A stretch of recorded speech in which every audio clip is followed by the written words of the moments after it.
Good afternoon everybody, and a very warm welcome on this glorious day here in South Africa. And there is blue sky, there's not a cloud in sight so far. Welcome on board Wendy this afternoon, and we're live here from South Africa in Djuma Game Reserve in the famous Sabi Sands. My name's Tara, and joining me on camera this afternoon is Andrew. Back in front of control is Brian, and the thumb, obviously keeping control that side. If you would like to ask any questions while we travel around Djuma this afternoon, then send your questions through to questions@WildEarthTV or send them through to Twitter, #SafariLive. And I'm so excited, I'm hoping that we're going to get quite further afield this afternoon than what we did this morning, and see if we can catch up with some wonderful creatures for you this afternoon. So let's get going.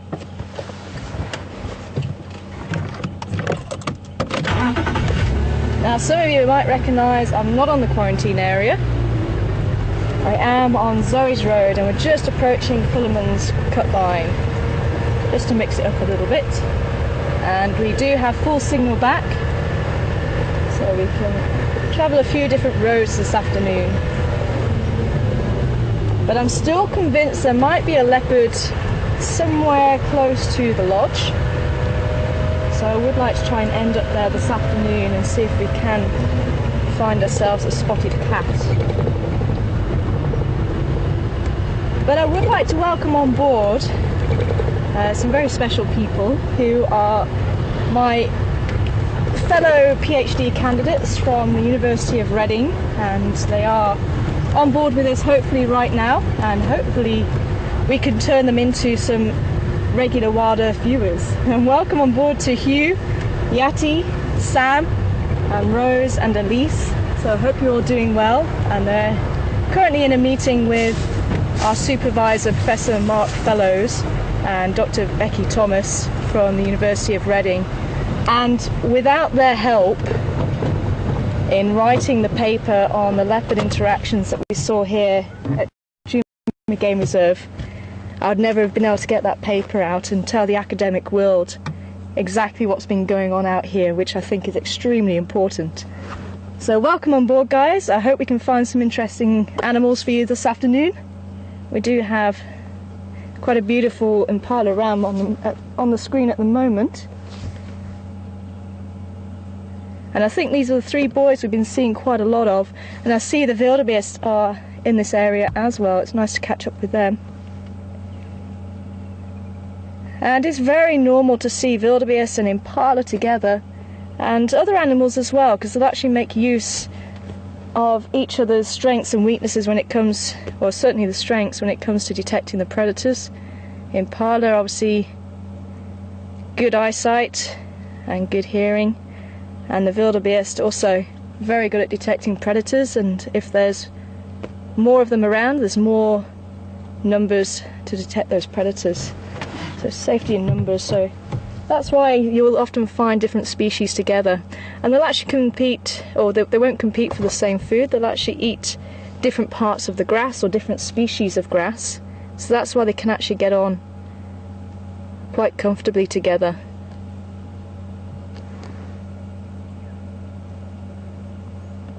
Now, at the moment the rams are actually feeding on grass. They will feed on leaves as well, so they are what is actually known as mixed feeders, and the wildebeest are grazers, and they've actually got quite a wide mouth.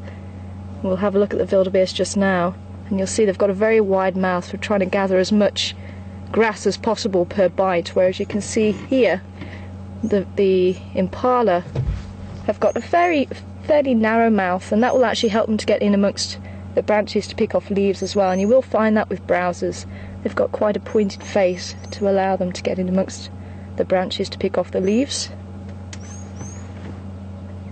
But I must say, these rams are in tip-top condition. They really are quite stunning. And it won't be too long before they start holding a territory. And unfortunately, the friendship that you see here now will cease to exist, at least for the breeding season. Let's go down and see the wildebeest. Thanks, boys.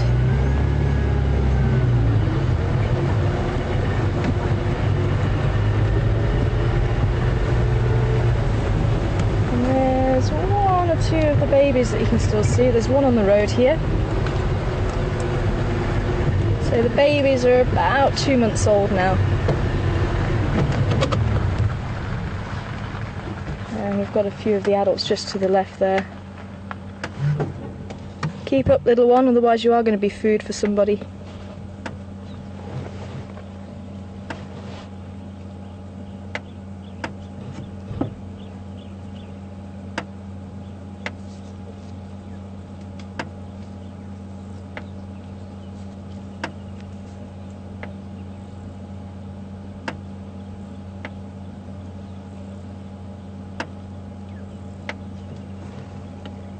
There you go, you can see that beautiful slaty blue.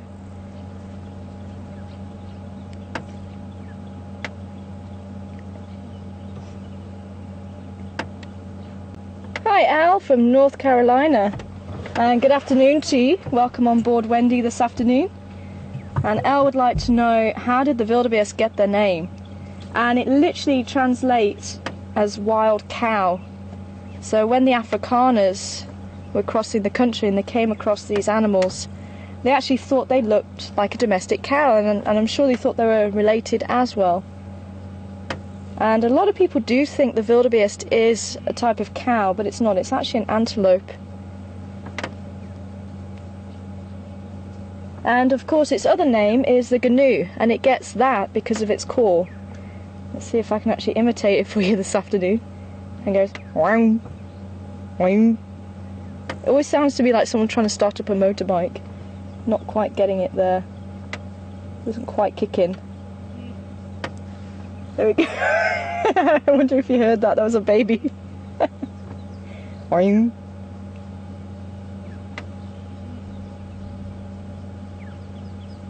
He's calling back.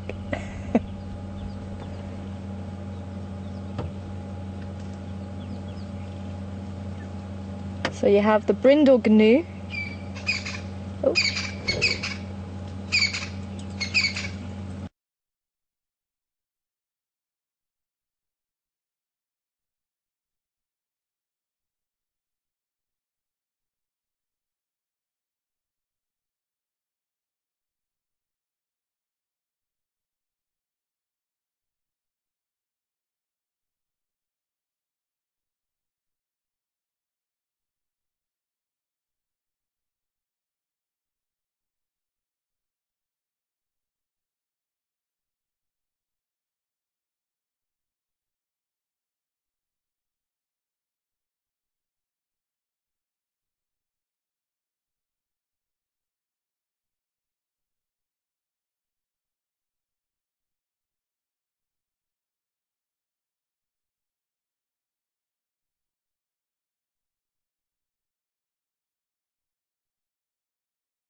Welcome back everybody. Sorry, unfortunately a power outage again.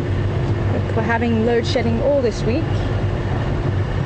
which means certain parts of the country lose power for a few hours. And it sounds like it's our turn these last week and a bit. Because it always seems to be scheduled at 4 o'clock, and that's quite normal, unfortunately. But welcome back. The wildebeest did start moving off. We did actually have a brown crowned chegra that came to sit on the tree just opposite us. Unfortunately, we lost you just as that happened, which is a shame, because you don't get to see him very often. So we shall leave the brindle gnu. The brindled part comes from the stripes on the body. I say the gnu part is the call that they make. I think most of Europe call the wildebeest gnu. I know in the UK we call it wildebeest, although we pronounce it slightly differently. But being in South Africa for 9 years and working with quite a number of Afrikaans guides, I soon got it shaken out of me. I really have to think hard how to say it the English way. Wildebeest.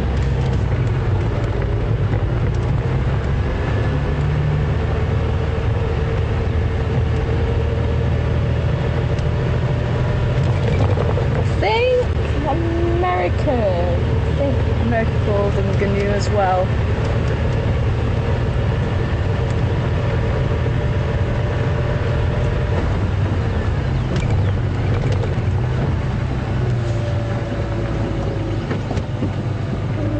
Not too much going on. We've got lots of the wildebeest tracks. So they've obviously been around here most of the day.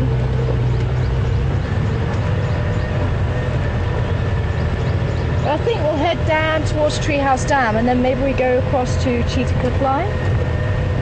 Maybe just have a quick check on the hyena den. And then make our way back towards Mvubu Road and that little 2-track that goes behind.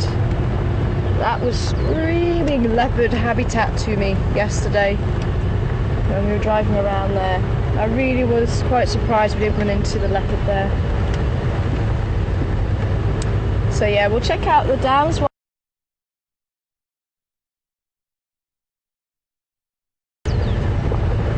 See if we can't get lucky with maybe a cat sitting up under the shade, or maybe even an elephant or two drinking or wallowing in mud.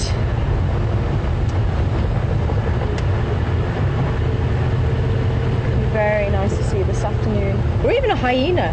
We have known hyenas to do that as well when it is extremely hot. They'll go and sit in a mud wallow and try and cool off. I'd love to know what happened to that hyena this morning.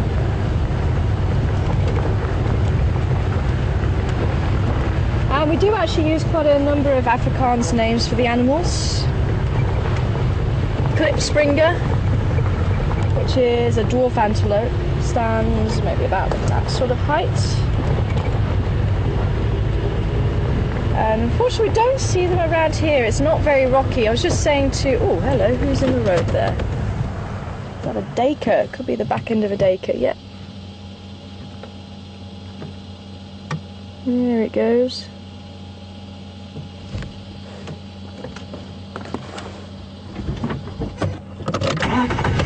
Grey daker, or common daker as it's otherwise known as. But the klipspringer means stone jumper. That's the literal translation. So it tends to be on the rocky outcrops. So where there's a rocky habitat, let's say it's fairly flat here at Djuma, but where you get the rocky outcrops, you might get the klipspringers.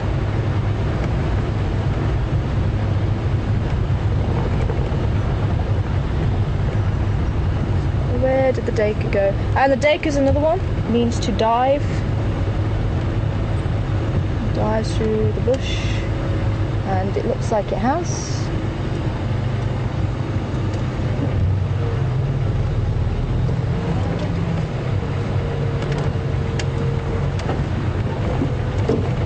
Yeah. Gone.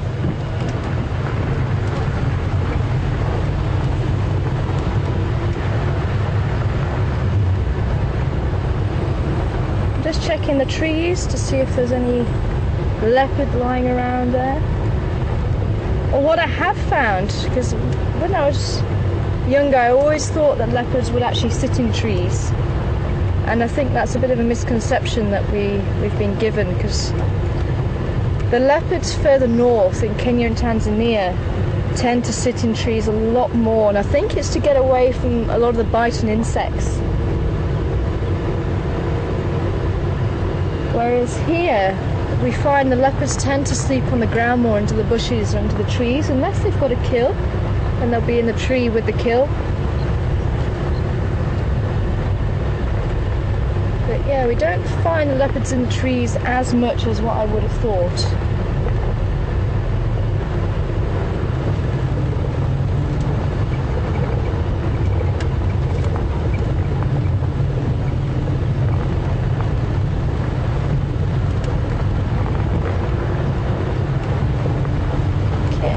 So we'll head down to Treehouse Dam.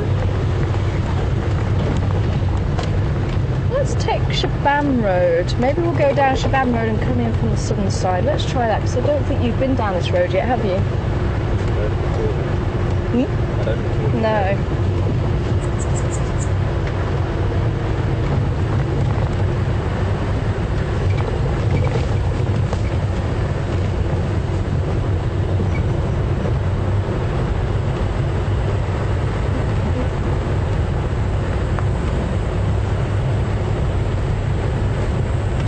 It's quite nice and thick here, so there's plenty of shade. And there's a little pan just at the end here, and it might have got some water in it.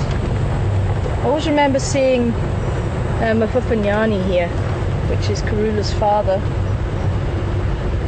and possibly the father of her first set of cubs, 2 girls.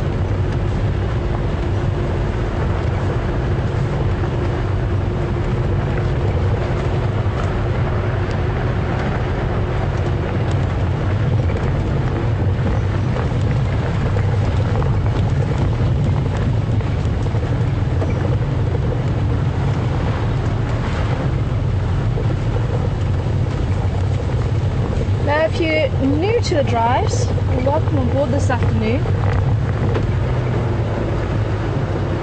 And this is pretty much, if you've never been on a safari before, this is pretty much what a safari entails. You go out and you look for animals, and the guide tries to put you in the areas where you might be likely to find the animals. Some days there's a lot of activity, some days there's not, but the days that there isn't a lot of activity by some of the larger animals, you can appreciate other things that the bush has to offer. So we'll be stopping for a few small things as well along the way.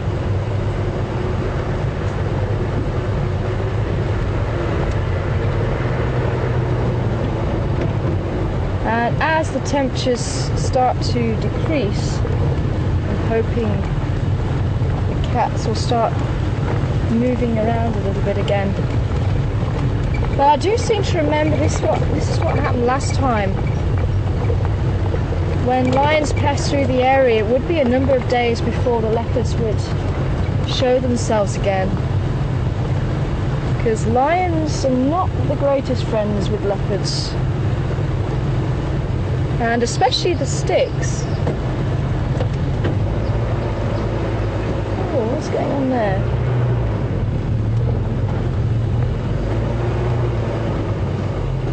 There's some birds calling in here.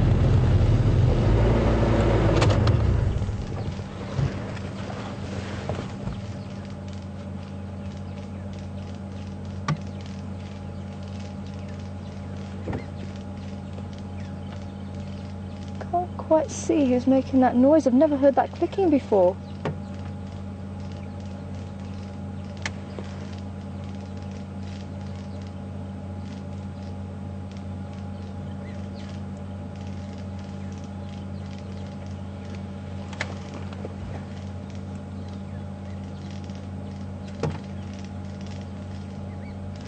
Are you picking that clicking up? Yeah.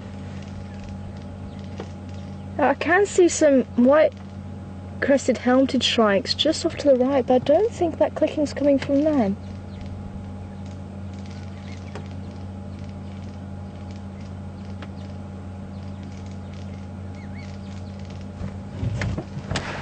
Now it could be that they're alarming. There could be a snake in there.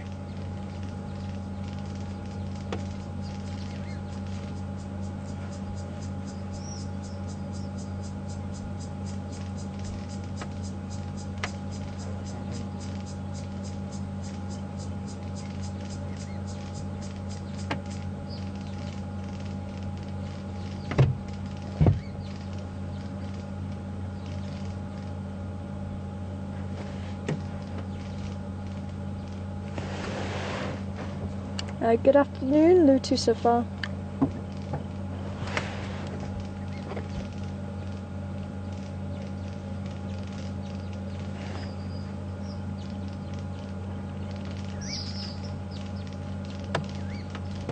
there's a little bit of commotion there. If I drive forward, you might be able to see the white-crested helmeted shrikes. But I'm struggling to see who's actually producing those clicks. And they're bobbing around this silver cluster leaf just at the back there, just to the right of your screen. So you might see, I think one's just flown off.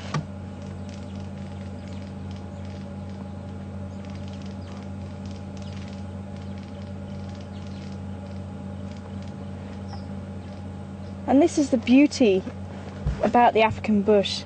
There's always something new to learn about. Let's say I've lived in the bush for about 9 years now, and every day there's something new. It's fantastic.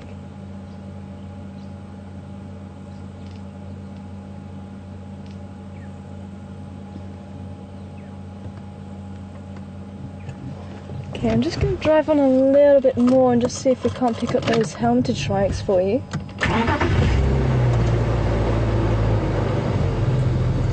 I'm just having a look as far into the bush as I can see, just in case there was a ground predator around.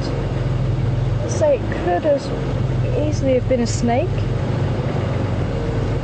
because when the birds start alarming, it'll actually attract other birds so that they can actually keep an eye on where the snake's moving, just in case there's any nests around and they can keep their nest safe.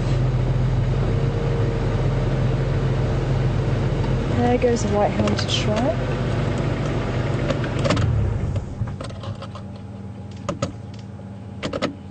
Actually, it might be the helmeted shrikes then. I just heard it clicking then.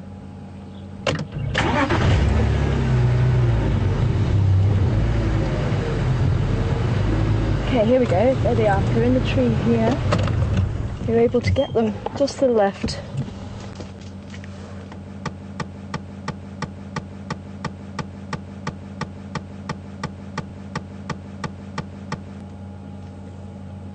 I think it was them. There might have been a couple actually sitting in the tree, and the rest of the family were what I was seeing that weren't giving the call. Yeah, there's 1, 2, 3, 4, 5, 6. 6 in the family. I was seeing probably about 3 or 4 in the tree here, so the other 2 or 3 must have been in the back there. But whatever caught their attention, upset them, has obviously moved away, and that's the side effect. Predator. They can actually change its course or chase it out the area completely, and that's exactly why birds will do that. And if they can attract other birds to that area and actually join in the calling, then there's more eyes and ears to detect where it's going, just like with the impala and the wildebeest, more eyes and ears to detect where the predator's coming from or going. So he loses his element of surprise. But with them flying off, fortunately, looks like it did move out the area. But I didn't see any movement on the ground. Now, someone was saying to me that they heard, when we had the elephant approaching, they heard the birds chirping, sounding like they were giving an alarm call. Now, if that was the case, it wasn't anything to do with the elephant approaching us. Animals will only give an alarm call if there's anything potentially dangerous to them. So it's nothing to do with what's going on around them, but if there is a predator, they'll alarm call for that. So again, it could be an eagle flying over or sitting in a tree, it could be a snake, it could be a ground predator, it could be something as small as a mongoose. I have seen birds call for slender mongoose. So anything that can potentially eat them, that's when they give the alarm call. So they won't necessarily give an alarm call for buffalo, rhino, antelope, elephants, because there's no need, there's no danger to them.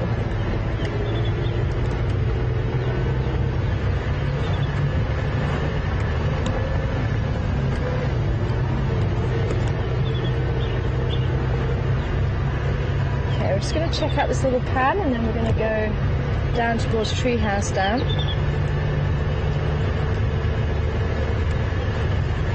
Ah, but this little pan is dry. Oh no, it's not. There's a little bit of water here. Is there anybody here?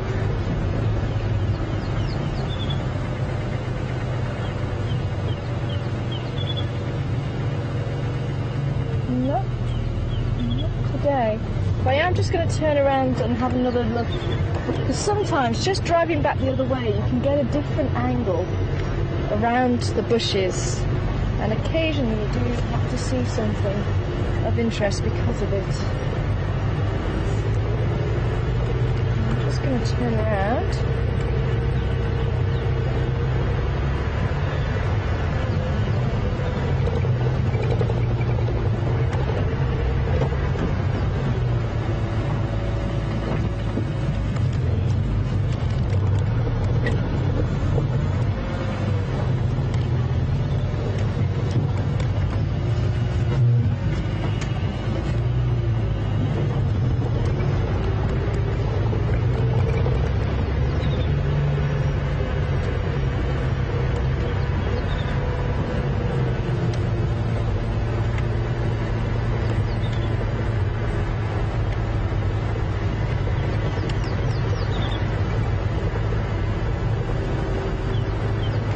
Nice big game trail, just running behind this little pan.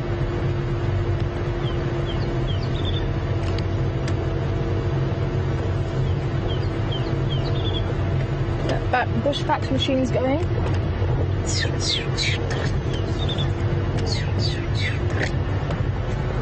The rattling Sister Cola.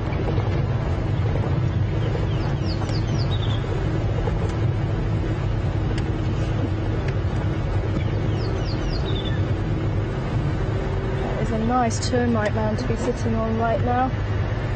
Have a little bit of wind, quite a lot of shade. Oh, hello, we've got a couple of buffalo just to the left there. Hello, boys. Forgot about that little pan actually.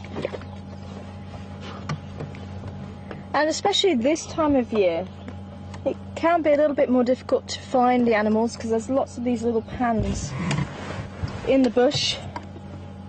So the animals don't necessarily need to go to the water holes. There's plenty of water available and the vegetation is very thick.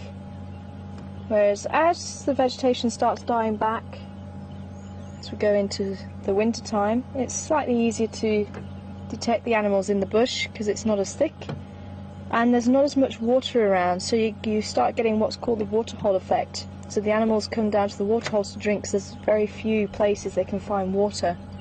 So if you sit at the water hole, then you could potentially see a lot of animals.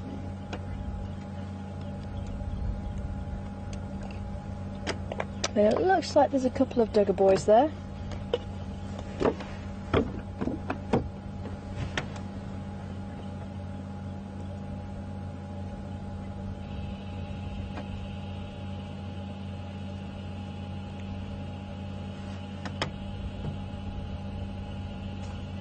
Oh, very nice. Apparently there is an elephant and a baby at the waterhole at Gowrie. So if you can have a look at the waterhole camera, excuse me, you might be able to see that. We are quite away from Gowrie Dam, so I don't think we're going to be able to get there quickly. But if you would like to see the Ellie and the baby there, then you can do.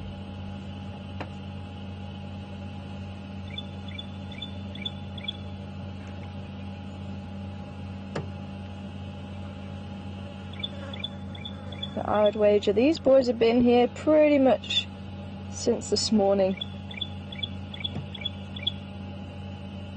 And it looks like he has actually done a bit of rolling around in the mud. You can see some of the mud on his horns. And they will try and cape as much of their body as possible, because it will help to keep them cool.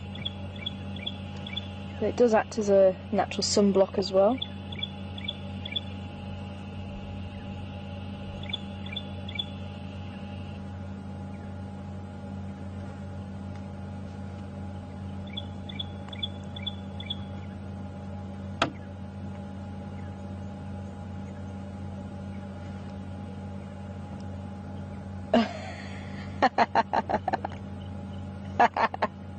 Oh, brilliant to hear, Mark. And apparently everyone has been distracted. They're supposed to be in a meeting.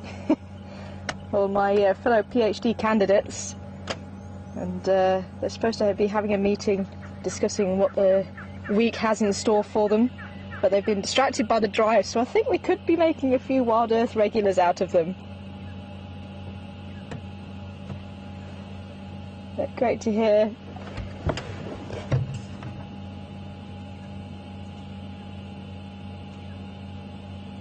And I'm hoping for a leopard as well. I'd love for one just to pop out. And that's the beauty of what we're doing here. We are live. Literally anything can happen. We could just bump into a leopard as we go around the corner. Anything is possible. This is the African bush, and it doesn't get much wilder than this.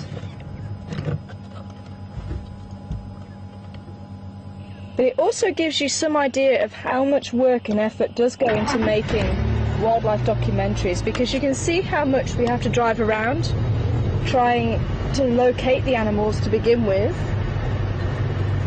and then sitting with those animals. I mean, if you've ever seen a documentary on buffalo, you see how often we find the buffalo just sitting, wallowing in the mud during hot days. So lots of hours are put into making wildlife documentaries. It doesn't happen overnight, and I think especially in the past, people would come to Africa thinking that they were going to see the animals all lined up, waiting to see them, and it's just not the case. It's very different.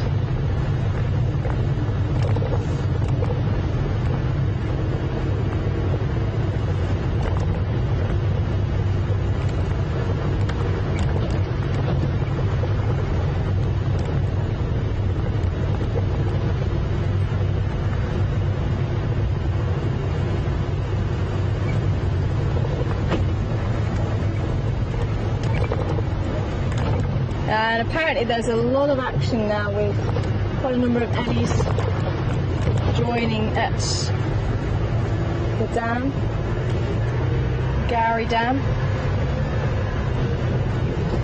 So we're actually on the southern side of Treehouse,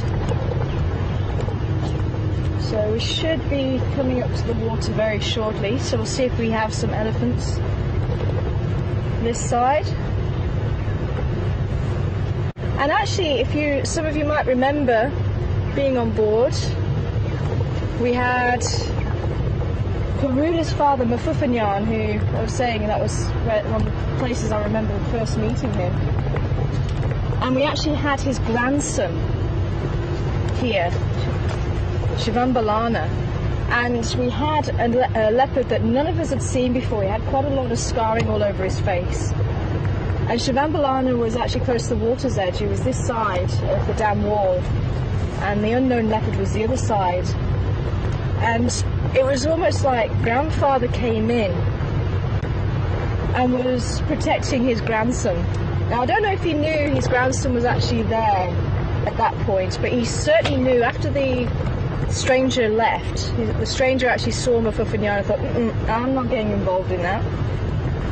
Yeah, nice. Spiderweb. And he decided that he was going to turn tail and run away. And Mafufanyaan decided no, he's going to walk down towards the water, and he was probably about a metre, maybe 2 meters away from his grandson. Now, Mafufanyaan has been known to kill cubs in the past. He didn't even bat an eyelid. He obviously knew the little boy was there, but he didn't try and go for him. He didn't try and interact with him. The little cub actually started walking towards him. He was probably about a year old at that point, roughly around the same time as we actually had that fantastic interaction that we wrote the paper about with Mark and Becky, who were on board this afternoon. I say, without them we wouldn't have been able to get that paper out into the academic world, so you definitely got to thank them as well for helping me write that and just to share with the world what we actually were able to see and witness here. And it was actually just over the way here. That's where we witnessed the father of the cubs. They were 1 year old at the time, and the 3-year-old son, all interacting together and not aggressively. I remember Shivan Balana actually went up to his father. He wasn't overly impressed, I must admit. And he just sat there with his ears flat. But Shavinzi actually walked up to him and greeted him.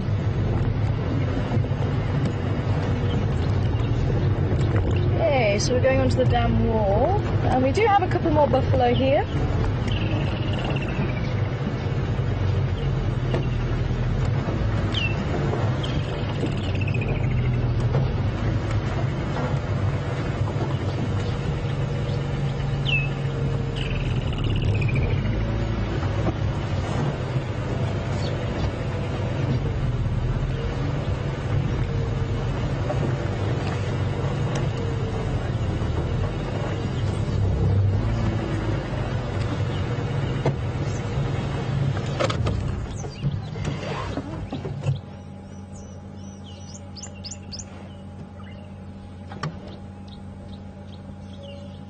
Hi, Sally and Jim in Canada. Welcome on board.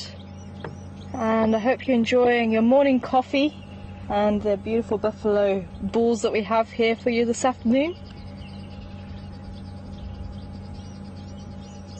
Busy just chewing the cud, whiling the hours away until it becomes cool enough to go in search of more food.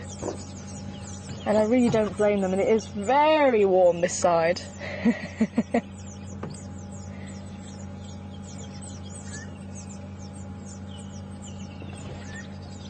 But they'd like to know what season is my favourite season, and just to thank everybody involved in making this all possible. And I tell you something, I was involved for 2 years, very privileged to be involved for 2 years with Wild Earth. I'm very, very chuffed to be asked to come back to fill in for Mark for 2 weeks. And it still blows my mind that we're able to do this, to actually give you a live game drive wherever you are in the world, in the comfort of your own home, to bring Africa to you. There is something very, very special about that. And the fact that it is live, we just don't know what's going to happen. We can actually watch nature unfold. And for me, you know, that is the beauty of nature. You know, we try and put as much into books, but it's forever changing. Cause oh, hello. There was a red-billed oxpecker that came right up to us. I thought he was going to land on us then.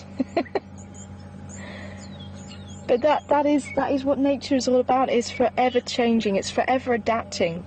And the fact that we can actually share those adaptations with you and share those hidden secrets that for whatever reason have stayed hidden until now, like the interactions with the leopards. If you read the books, leopards are not supposed to interact, the males aren't supposed to interact with the cubs, and it's not supposed to be on a regular basis if they do, but you guys will witness the fact that it does happen. Why do I get the feeling these oxpeckers are spying ticks on us? They're flying right overhead. I've actually had that, and it was the family that used to live around here. I doubt it's these ones, maybe they're descendants. But they used to have a nest around here, and I actually had a young oxpecker come and sit on the vehicle. Unfortunately, we weren't live at that point, but absolutely breathtaking nonetheless. But yeah, they would like to know what season is my favourite season, and is there a big change between the seasons?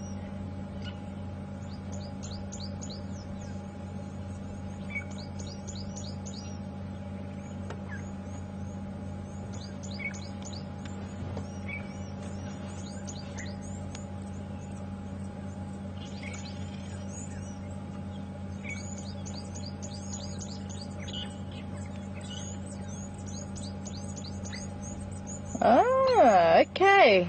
I've just heard something on the Game Drive channel.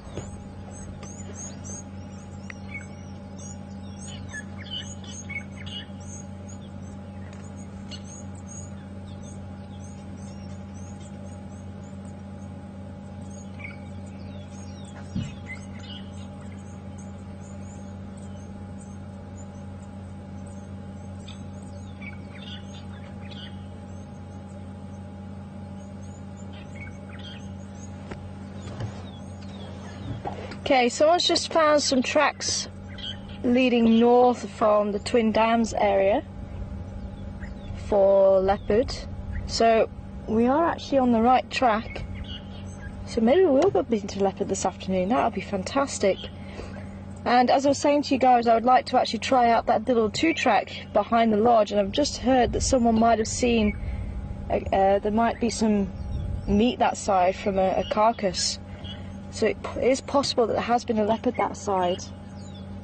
So my feeling has been right, I'm sure. I'm sure there's a leopard in that block. So we are going to be heading in that direction, so fingers crossed.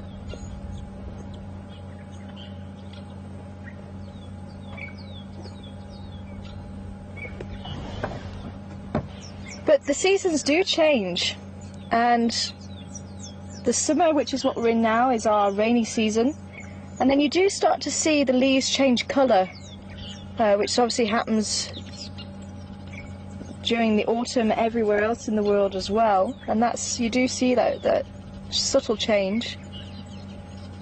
And the winter is very, very dry, and that's when we're more likely to get the fires. And as I say, the bush has died back quite a bit, so you can see the animals. And so for game viewing, it is one of the better times, but the animals aren't as in good condition as what they are now, because the food is a little bit more difficult to come by, so they don't look as in good condition as what you saw the rams earlier. And then as we're going from winter into summer again, that's when we're expecting the rains. So you start to see the flowers and all the blossoms, and it's beautiful. It really is beautiful to see all the different colours. So I don't know, I can't pinpoint one season. Each season has its good points, and obviously with the spring comes the babies, early summer, a lot of the baby animals. And obviously in the summer you have all this greenery as well. It's so lush, absolutely beautiful. Nyari at treehouse down. I think we're going to leave these bulls. Hopefully I'm not going to disturb them as I carry along the wall here. I'm sorry boys if I do disturb you.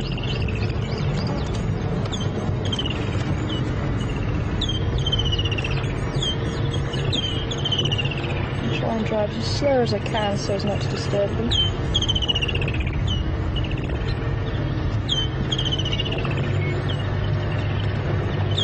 Alright, mister. How are you?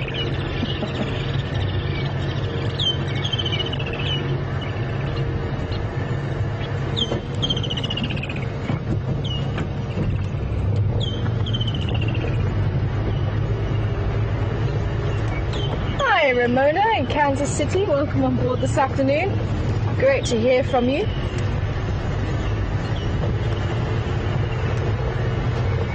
Ramona would like to know, do we have any hummingbirds here? And we don't have hummingbirds, but we do have something very similar, the sunbirds. And they pretty much fill the same role as hummingbirds. They're not able to beat the wings as fast as the hummingbirds, and they're not able to fly backwards like the hummingbirds, as far as I know. But they do look very similar. They have the curved bill and they have the metallic colours on the body.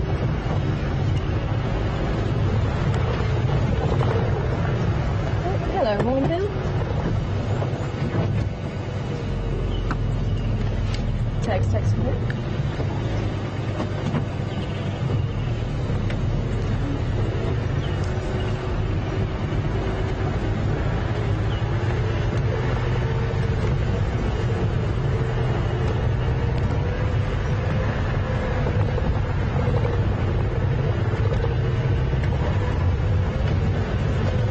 Ephraim, come in.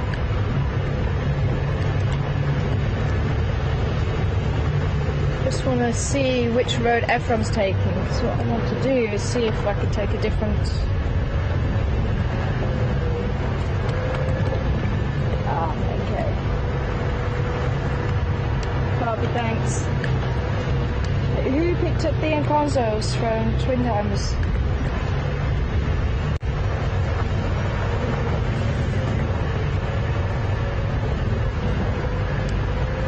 Copy, thank you. I thought it was everyone that picked up the...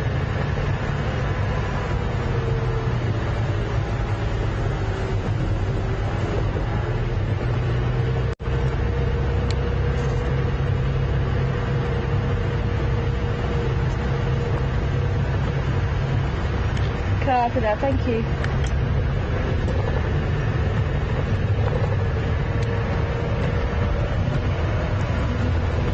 Okay, so it might have been this morning apparently that he picked up the tracks. So I'm thinking maybe we shouldn't head towards that area now and just see if we can get to see where at least the carcass is and see if we can catch up with that leopard. Because what we try and do, if there's a couple of vehicles out, we try and split the routes that we take so that we don't cross paths, so we can actually cover more ground. So if there was a vehicle that side, we're actually running parallel to that road now, so that if the animal has crossed over, I would then pick up the tracks, and if the animal stayed that side and it's on the road, then they would pick up the tracks. So we can actually try and follow where the animal is and work together to locate the animal. Apparently it might have happened earlier on today. It sounded like it was first thing, but I think he was just giving an update.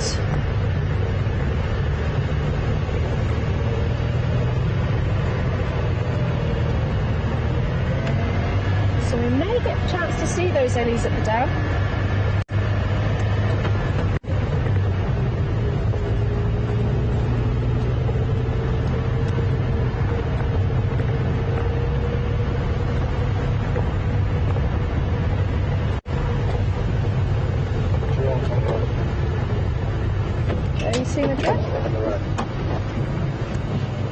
It's very well camouflaged. Oh, right there on the right. Yeah, it is. Hello, lady. Nope, little boy. Just peeking above the top of the tree there. Well spotted.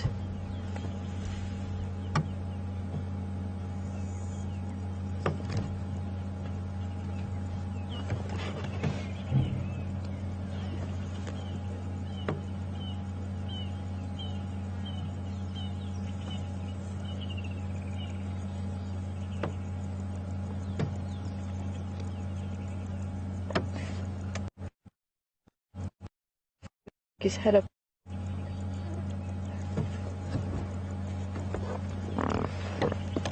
Now it looks, yeah, he looks like he's feeding on a buffalo thorn. And some of you may have seen the branch with quite some formidable weaponry on it. It has a straight thorn and a hooked thorn opposite each other, so it's not the easiest of plants to eat. Come on, out you come. There we go. Hello, beautiful boy. Now you can see the lumps on top of his head, and that's very characteristic of male giraffe. As they get older, they start sparring, and they use their heads to hit each other. And that calcium will start to be deposited on the head to help build up essentially a crash helmet. So as they hit each other more and more, those calcium deposits build up, and as I say, it just acts like a shock absorber or a crash helmet to protect their skull.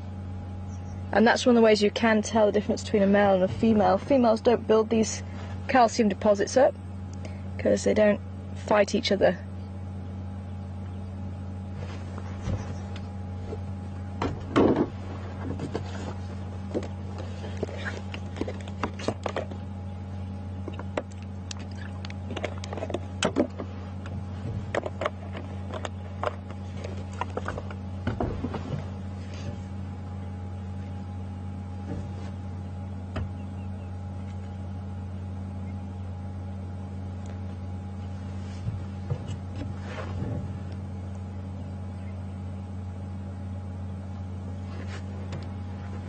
Hi, Jeremy from London. and welcome on board this afternoon, all the way from London. Jeremy wanting to know how many kilometres do I think I've clocked up over the week and a bit that I've been back. Oh, that's a difficult one. I really wish I had a K count on this vehicle.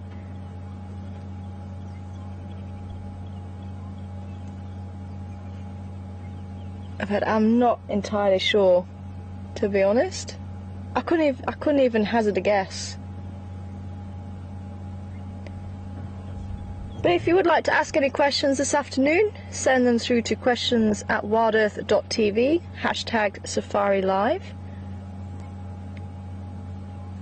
And it's wonderful to find a giraffe this afternoon. And we haven't really been seeing giraffe very much, but they're not territorial. They do wander over quite large distances. Have you got a scratch, my boy? He has as well. He's trying to scratch an itch. And they quite often walk over bushes like this. You can see he's using his front leg. It's going to be quite difficult. Oh, it sounds like they are following up on those tracks.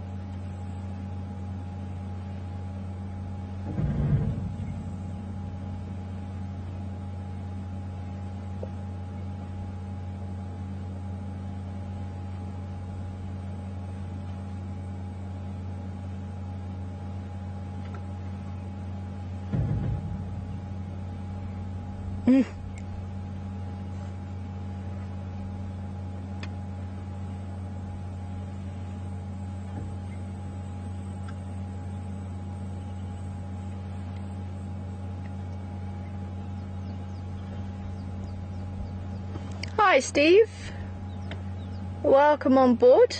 And Steve would like to know, does the foliage actually change colour in the autumn?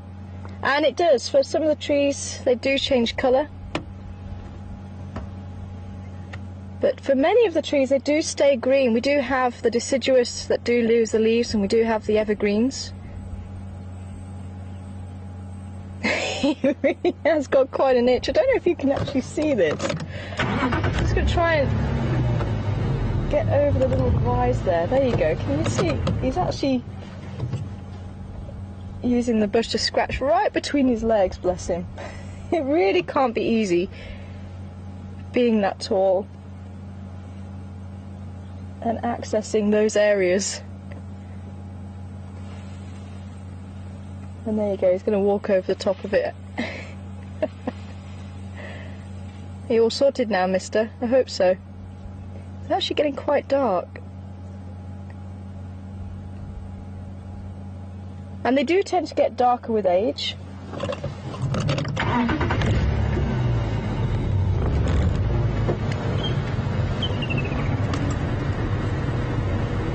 But it will be genetical.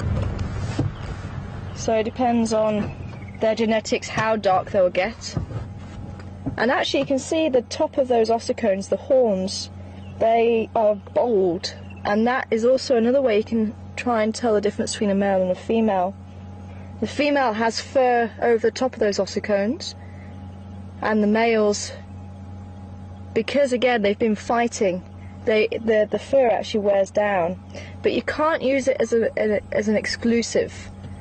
Because I have seen the odd female who's obviously been rubbing the top of the horns on trees and things, and the fur has worn down.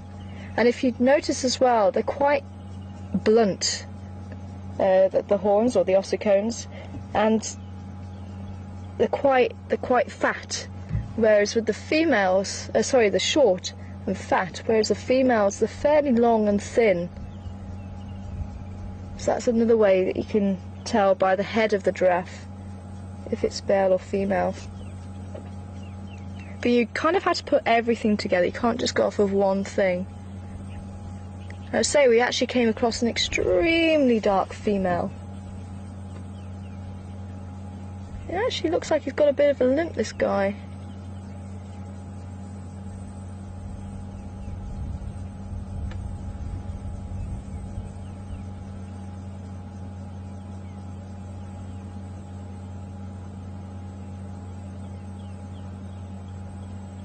Now, I have said in the past, giraffes are probably one of the best animals for locating cats. If they just stand there and watch, and they'll just constantly focus on one spot, you know there is a cat there.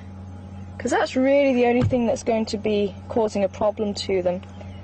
The lions in Kruger have actually learnt when it's wet, they can actually chase giraffe towards the tarmac roads, and the giraffes will actually lose their legs because it's so slippy, and they'll fall, and that's when the lions can actually come in and take them down.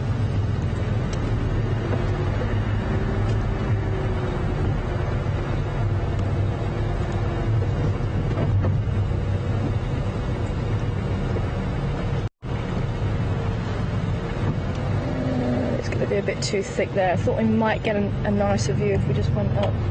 We might still be able to see him slightly here.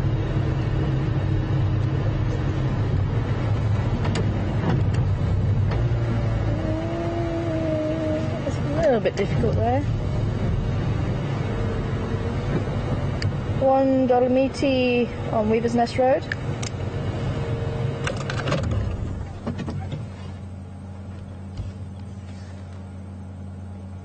See how well they camouflage. A Weaver's Nest Road.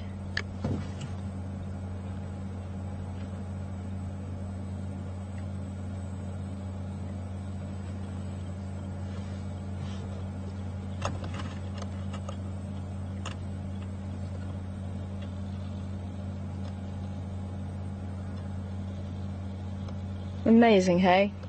Wouldn't even know a giraffe was there if he kept still.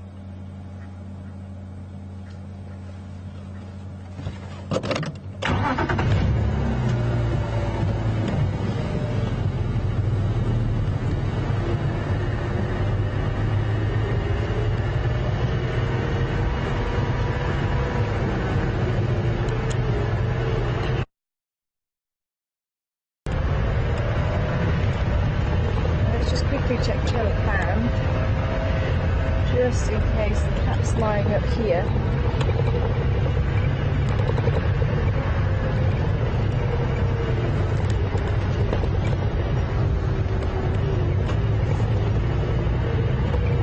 So I'm getting distracted by looking for this cat now. Sorry, can you just send through the question again?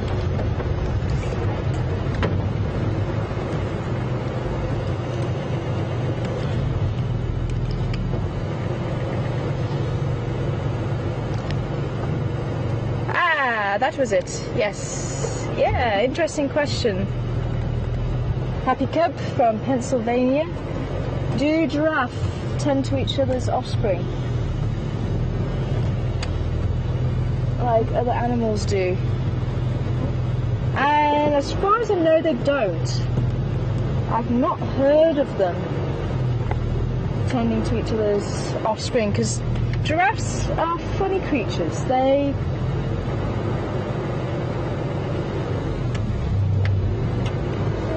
Just watching out for any little movement now. Still no tracks as yet, but they're social, but they won't stay in a herd. So maybe one day they decide that they want to be with other giraffes, so they'll be going around in the herd.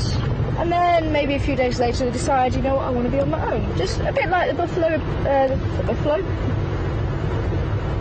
Buffalo, yes, the buffalo. The buffalo bulls. Buffaloes. A head just popped, the American buffalo just popped into my head. That doesn't sound right. Oh, there was a redback shrike just sitting in a tree here, but he's just jumped right through to the back there. I just wasn't quick enough at seeing him. Yeah, just like the Duggar boys we saw earlier, some days they would like to be with other males, some days they just want to be on their own, and giraffes are very much like that. And the strongest bond is between mother and calf. But that can also disappear once the calf grows up and she moves on. So they don't stay attached to each other. Now we might just lose you through this dip, so bear with us.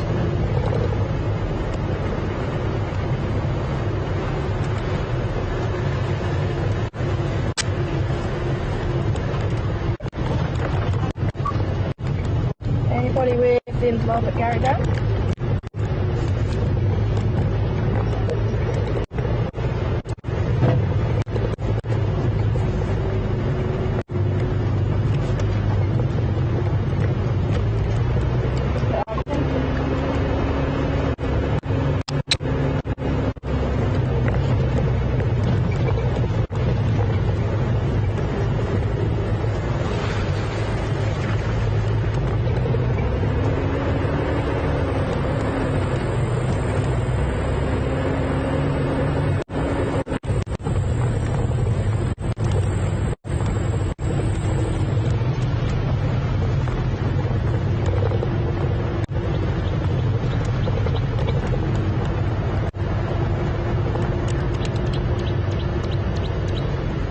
Again, you can see there's a lot of shade here.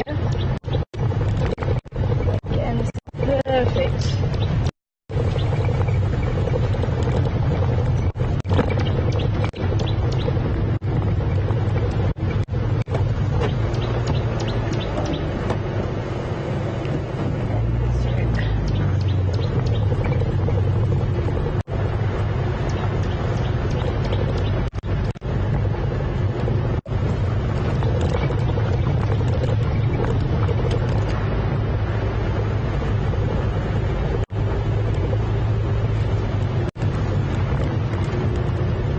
Now, as most of you are aware, there is one particular leopard I would love to catch up with, and I'm hoping this week she's going to make her way back. Because she has been away. It sounds like she's been at Chitwa, which is just down the road and to the south of where we are, just outside of her normal boundary, which is very normal for leopards. They will move around every so often to go and find food.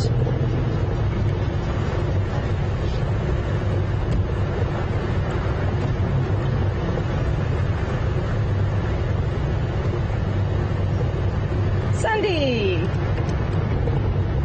in New York, welcome on board. And Sandy was actually just asking, do we get any leopard sightings? And we do, Sandy.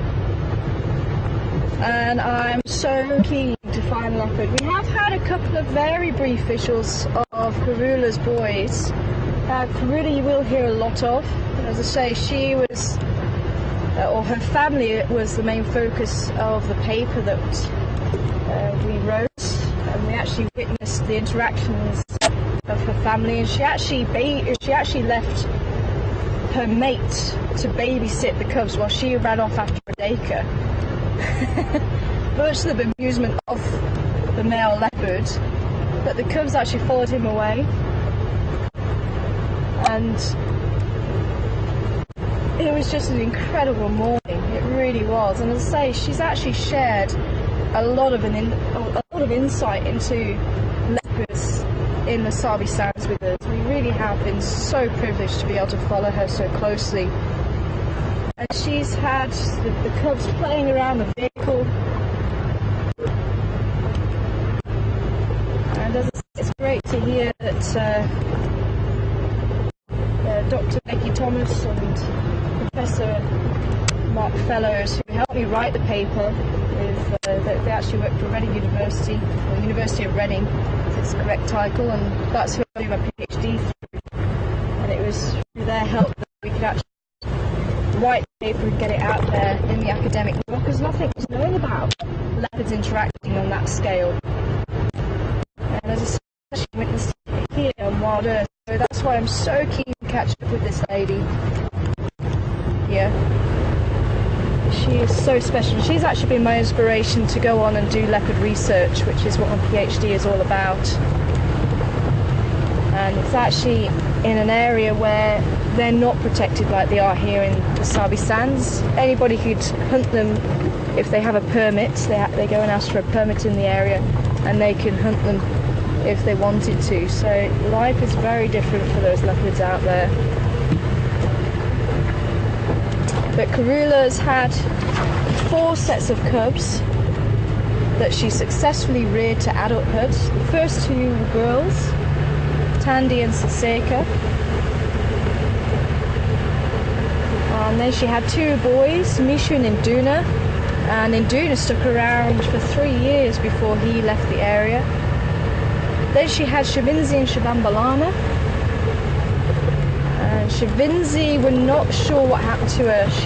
We think she dispersed when she was about just over a year old, but we haven't heard about her since. It could be that she's still around, but just gone under the radar, or something might have happened to her. And then, there's the Eddies. So this must be the elephants that were drinking at Gowrie Dam. Good afternoon to you. And looks like there's another one there.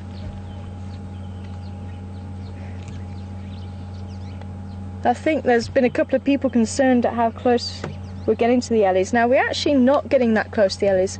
Remember, we've got a good zoom on the camera. I'm giving them a very respectable distance. If the elephants want to come to us, that's a different story. And generally speaking, if an elephant approaches, it's like any animal, it's on their terms. And they generally are a lot calmer because it's on their terms. Now, if we were to get as close to them as what they've got to us, that'd be like bursting their bubble. And that's when they get very upset. But we are good. What? Oh.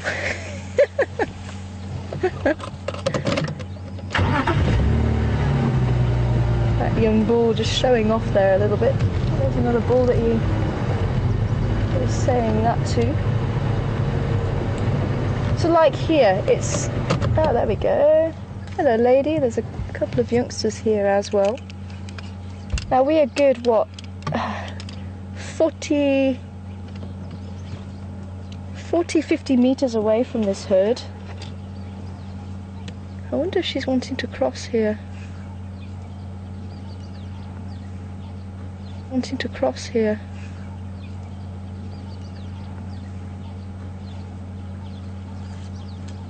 And I think someone was a bit concerned that they thought I'd put myself in the middle of an elephant herd, and that's not the case at all. That is one thing you do not do, is put yourself in the middle of an elephant herd, unless, again, you're sitting there and the elephant herd actually splits around you, but again, that's on their terms. But one thing you do not want to do is actually drive through an elephant herd and split them up, because they get very upset with that. But we actually just watch what's going on all around us all the time. Oh, that little one wants to drink, look.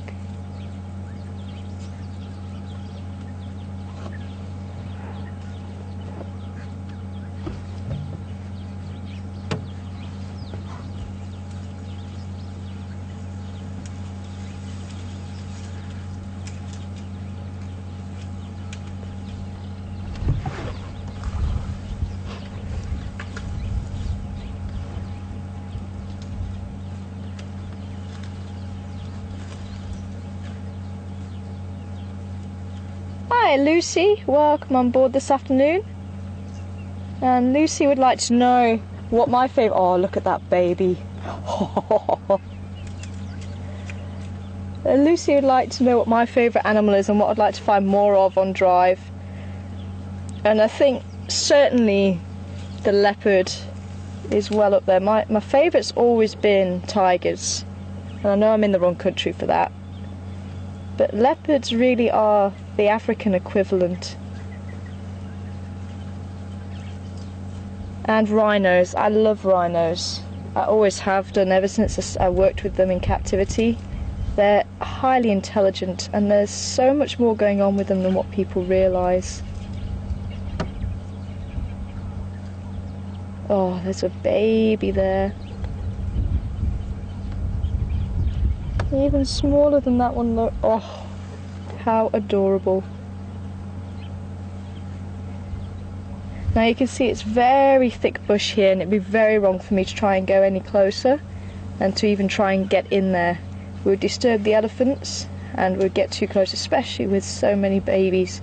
You'd be looking for trouble. So that's why we're staying on the road. We're staying at quite a distance from them, and we're just making sure that they're nice and happy. And if anything changes, which sometimes it can, sometimes, you know, they have the bad days, and actually, you know, 40-50 meters is still too close, but she'll let us know if that is the case. You can see they're just busy feeding at the moment, and that's what we check on all the time. Now the bull that approached the other day, oh, there is two bulls. Oh, something's happened. You see, all of the elephants have just moved back this way. I wonder if the leopard isn't in here.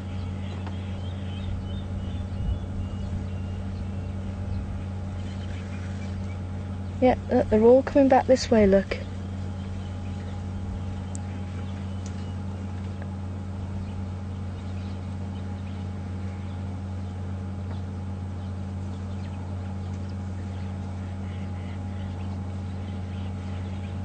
I say that bull approaching us the other day was also a different story. We were probably about the same distance, about 50-60 meters away from him, because he was in must as well, so I kept my distance, because they can be unpredictable. But all through that time he never showed any aggression. We followed him for a good 15 minutes before, we sat with him for another 15 minutes, so we must have been with him for a good half an hour. And then he actually decided, no, he's going to walk towards us. But again, there was no aggression shown. It was, when he was right next to us, it was just curiosity. It was just showing a little bit of male bravado, because obviously he was in must. But I never felt threatened by him. And this is what I was trying to explain to somebody who sent an email in to me. Unless you've been in that situation where an animal has actually gone for you, and I've actually had that situation with a giraffe. I don't know what I did to it, I don't know why, but this giraffe decided he was coming for me. He was a captive giraffe, and he was the smallest of the giraffes, and I think that was one of the things. He wanted someone to bully, and I wasn't very confident at that stage, and I think he knew it, and he just decided, no, he is going to take it out on me. And I could just see a difference in him. There was something in his eye that said, I'm coming for you. And I managed to get out just in time as he turned and kicked, and somebody who was watching actually said his leg was centimeters from my head. So he meant business, and I knew it. There was just something about the way he was coming, just said to me, get out of there, girl, you're in trouble. Whereas the bull elephant, I just did not pick that up, and I've actually experienced that with a number of wild creatures, and I think it is the same thing. The day I know that animal's coming for me, I'll know. But the two encounters that I've had with elephants, I knew that the heart wasn't in it. The heart, you know, it's very difficult to explain, but hopefully that gives you some indication. And obviously the more experience that you do pick up with these things, the more you learn and the more you do get to recognise it, but also you want to make sure you don't become blasé, because that's when you have problems as well. Well, whatever spooked them, maybe it wasn't the cat, so whatever spooked them. They've settled down again. Are you okay to go round? Okay. Hello. How are you? Hello. Good. How's it going? Very good. Oh, good. Any inward? No, they did have a bit of a spook here just now, and they just ran this way, but they're going back again. So I don't know if it's in here or whether the boys. There was two young bulls here messing around, so I don't know if that had something to do with it. But so any more on consoles from that side? No. No. Texan and Ephraim going north. Yes. Are they? Okay. Okay. Okay, No I'll worries. let you know. Yeah, sure. Well, I'll let you know if I see anything out as well. Yeah, nice. My radio, I've got to do every few seconds, so I'll give you it in bursts of 3. Okay, no problem. No worries. Enjoy your safari. Thank you, bye. So yeah, I must admit I would love to catch up with some leopard a little bit more this week, but I think we've been very lucky to have had some of the encounters that we have had. They've really been quite amazing. And we've had the spotted hyena, and that's one thing for me. It's actually the animal behaviour I really enjoy watching, and that's why I will try and spend time with the animals, because you pick up so much more about them. Okay, we have the herd looking like they're going to start crossing in front of us and around us by the looks of it. And this is exactly what I was saying before. It's up to them if they want to come to us. Hello, lady.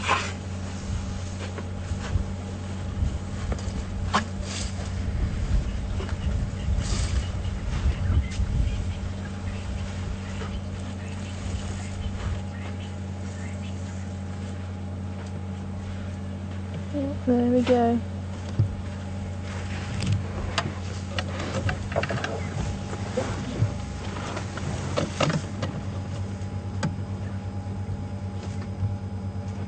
Very silent. Absolute credit for such large animal. You're looking at the largest land animal in Africa. Be making a sound as that. Look at this. And obviously they were just assessing us, seeing how we are going to react.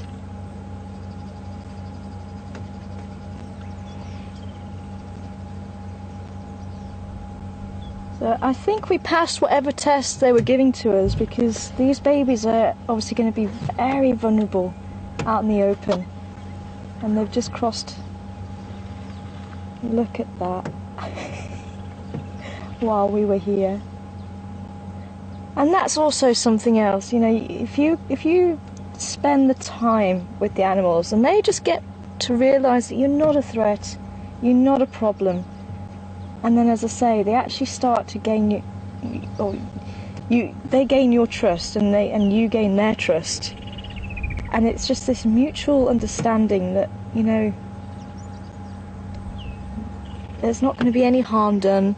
You can just carry on with your day and do what you want to do, and we're just not going to interfere.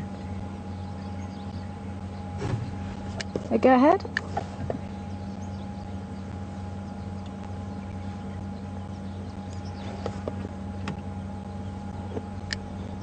Copy that.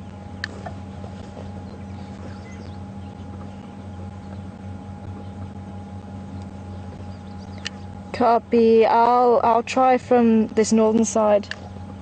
I'll try the northern side this side.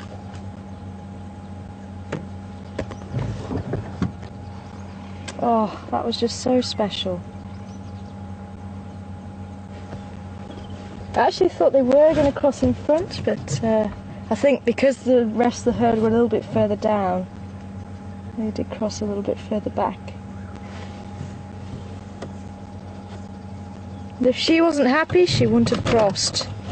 And as I say, the other animal I'd love to see more of is the rhino. But unfortunately, the poaching that is happening here in South Africa, it is a huge problem. We not showing rhino just on the off chance somehow information gets back. Unfortunately, poachers are just so well equipped, and they know all the tricks of the trade like we do. They know how to locate rhino. There's nothing that we could teach them. But the sad thing is, rhino poaching is a fact, and if we don't, the rhino in the wild in 4 to 5 years' time, that is absolutely frightening. Absolutely frightening. And as I say, they're so graceful, and they're actually quite a humble creature for such a large creature. Yeah, you look, you're talking about 2 tons.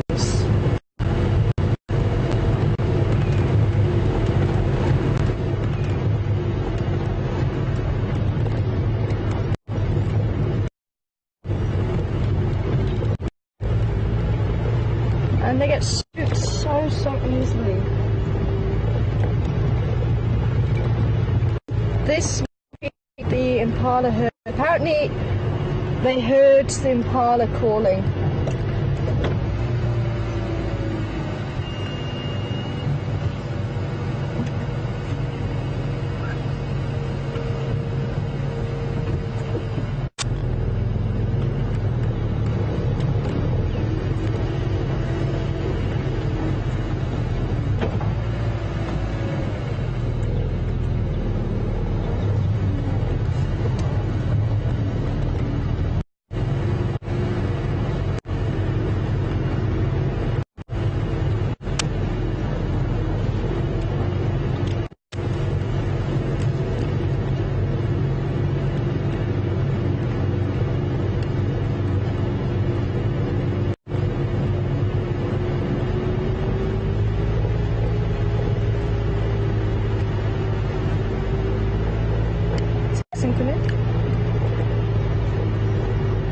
Good afternoon, Tex. Good to hear you. Very well. I missed you before you left.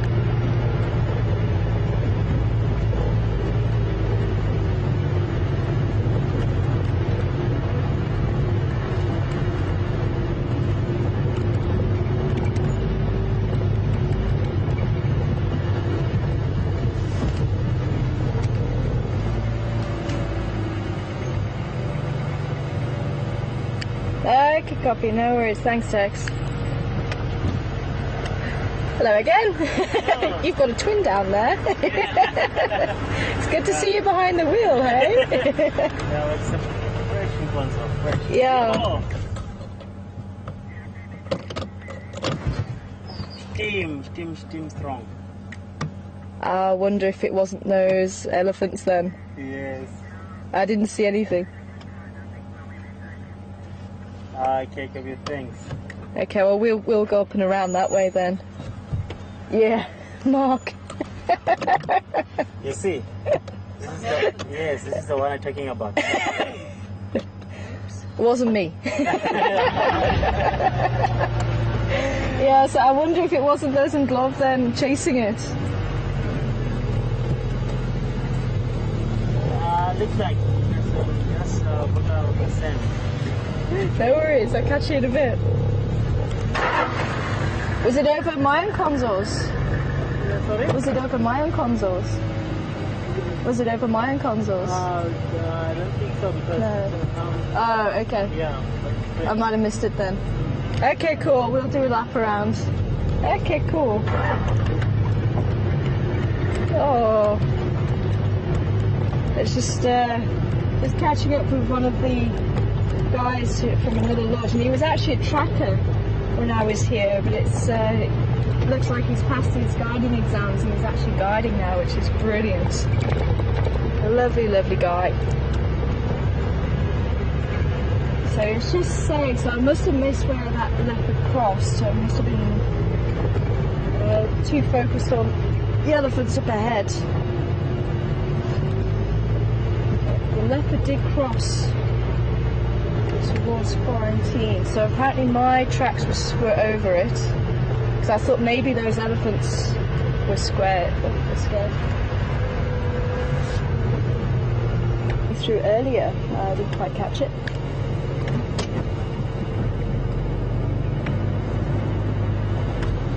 It's funny from calling here. Okay.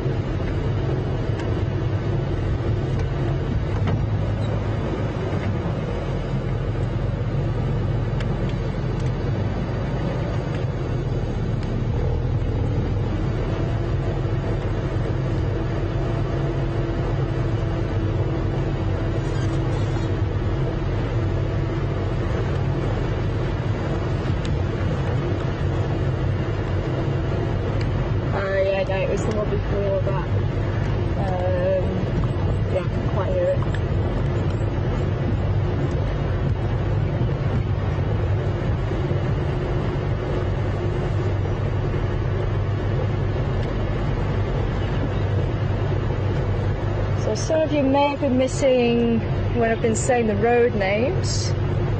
So we are on the quarantine. So remember we came up Weaver's Nest Road, that's where we saw the giraffe. And then we went on to Twin Downs Road.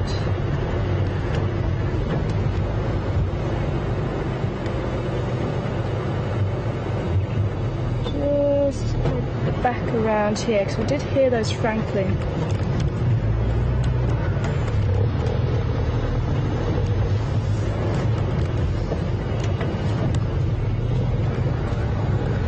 Oh, we're so close, I can feel it.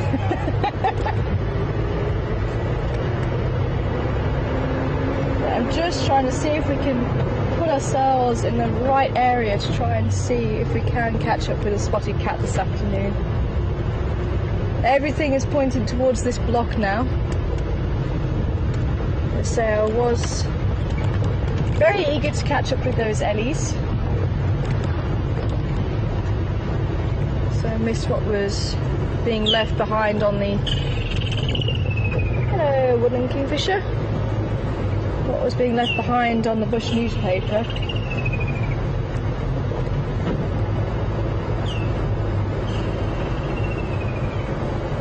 So just heard the Franklins here.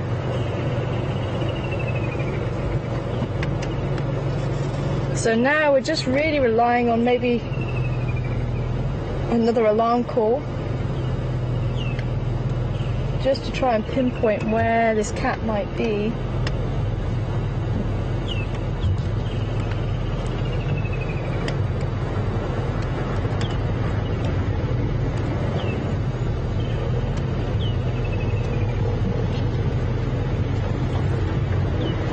Good afternoon. How are you? Good. How are you doing, Ephraim?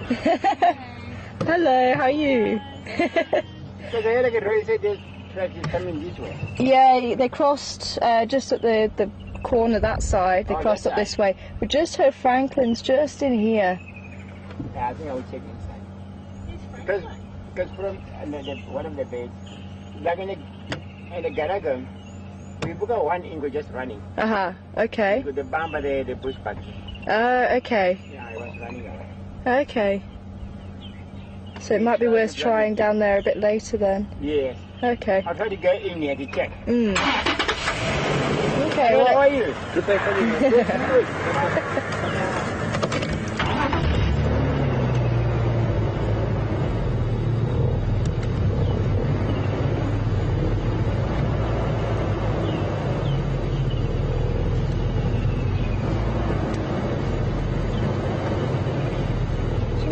Just keep a sharp eye out. I really do think it is just close by.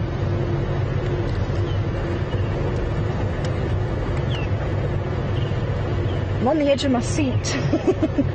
Let's say this literally is live and anything can happen. And I feel it's been too long since we've seen the spotted cats.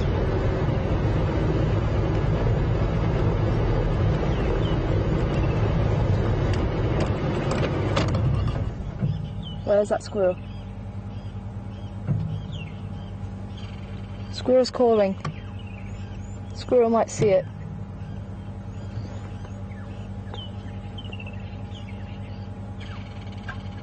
Trouble is, squirrel could also be seeing a bird of prey, a snake. But Ephraim's gone that side, so we'll stay this side and just see if we can maybe at least see where the squirrel is and look at where the squirrel is looking. So that might help us locate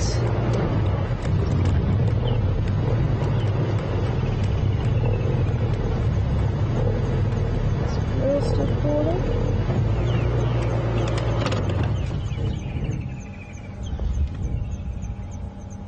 Nope, not hearing the squirrel now.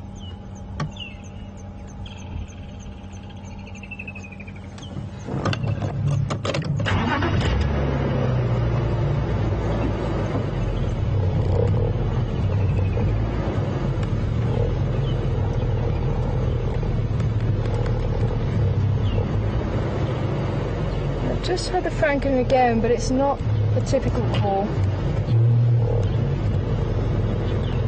Okay, well, let's do one more drive around the block here.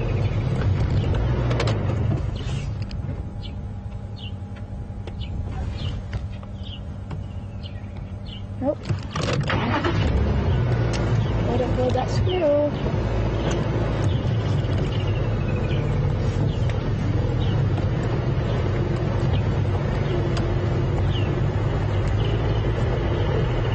And we might be lucky with the elephants again. Remember they came with this block just a few moments ago, so we might be lucky to see them again. So plenty of babies.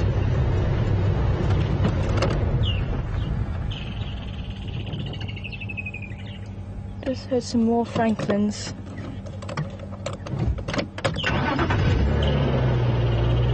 So everyone was saying that little two-track they wanted to try, it was confirming there was a carcass there, and they did see a leopard there briefly. So I think we'll wait until it cools down a little bit to go and see if it's around there again. We might even pop up there now, because it is starting to cool off a little bit actually. I do want to leave a bit of time between when they went and if we go through, because the cat might come back. But it's exactly where I just had this feeling leopard was. I remember saying to Brian, this is leopard habitat, this is perfect. I'm feeling leopard here. And I wasn't far wrong.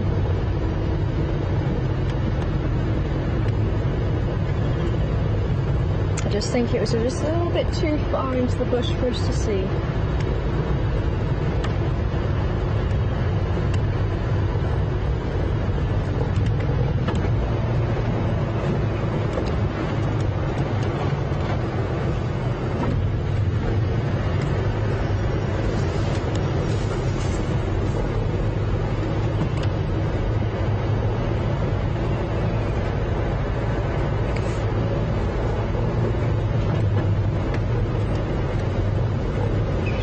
Oh, there's the aliens.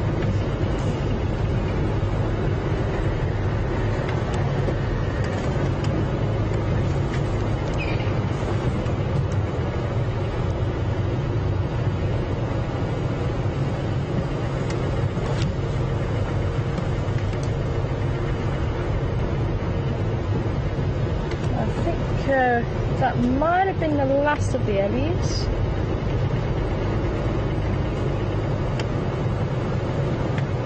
Welcome on board, Donna from Maine. Great to hear from you this afternoon. And Donna wanting to know, have I ever found a discarded Ellie tooth? Because remember the elephants.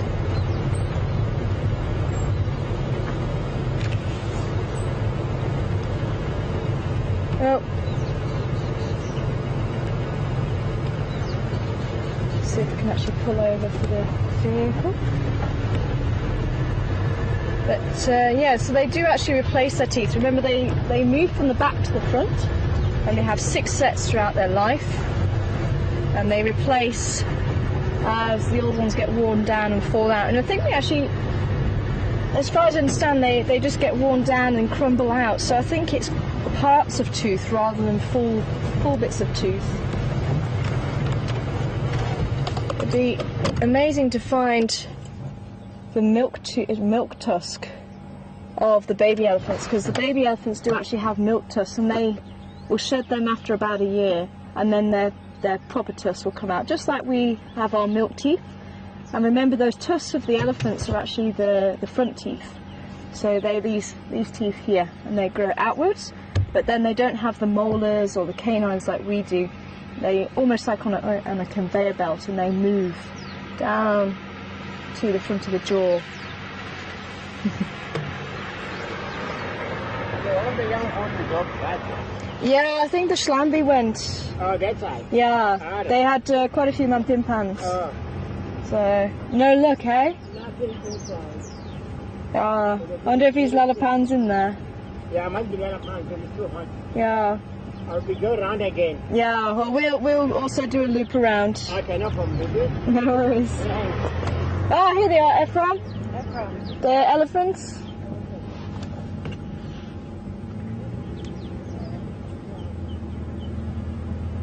There's just one elephant. He's just gone behind the bush there. Yeah, just the one. But I think the Shlambi went this way. Just saw one or two going through here. Yeah, lekker.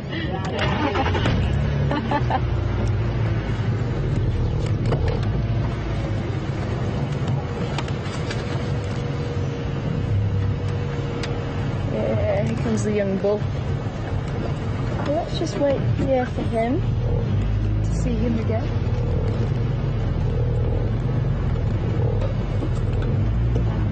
There's a couple here. Just slowly making their way out, and I think because the family's already crossed over, they should be making their way there slowly.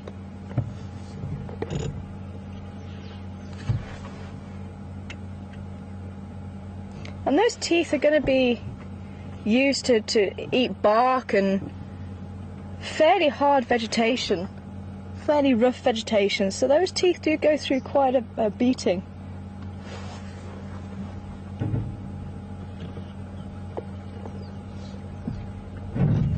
Move forward a little bit, you should be able to see her. I think this is one of the females.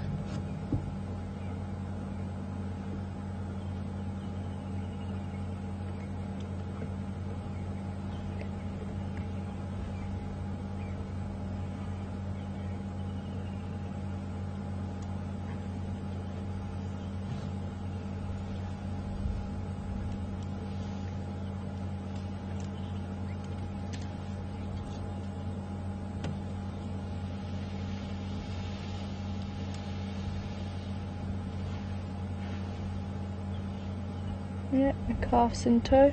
I think this must be a young bull from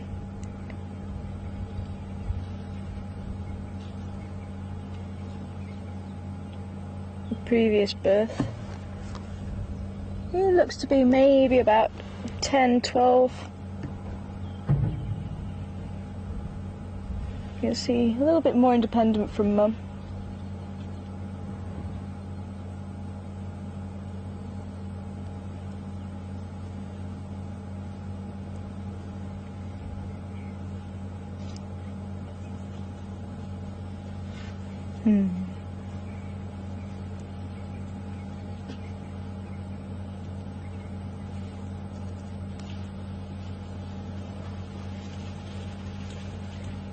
Hello, beautiful boy.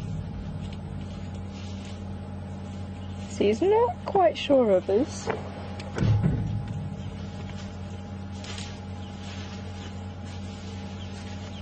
But did you see that stance? He had his ears open, so he was just saying, look, I'm big. Take notice of me. And as I say, that was just him just making sure that we weren't going to do anything to him, because he was quite young, so he's still learning his way around the world. You can see he had his trunk wrapped up and just sniffing us as well. But he's just behind us, he's fine. And mum's just there as well, so I think she might just cross the road. Let me just see if I can turn around and we can see them briefly again before they disappear.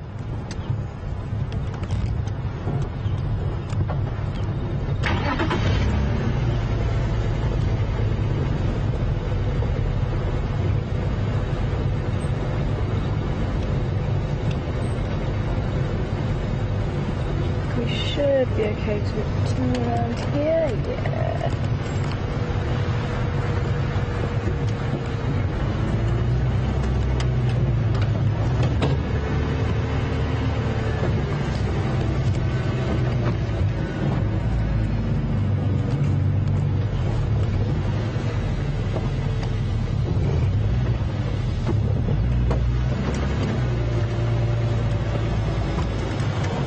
Hi, Gail in Warwick.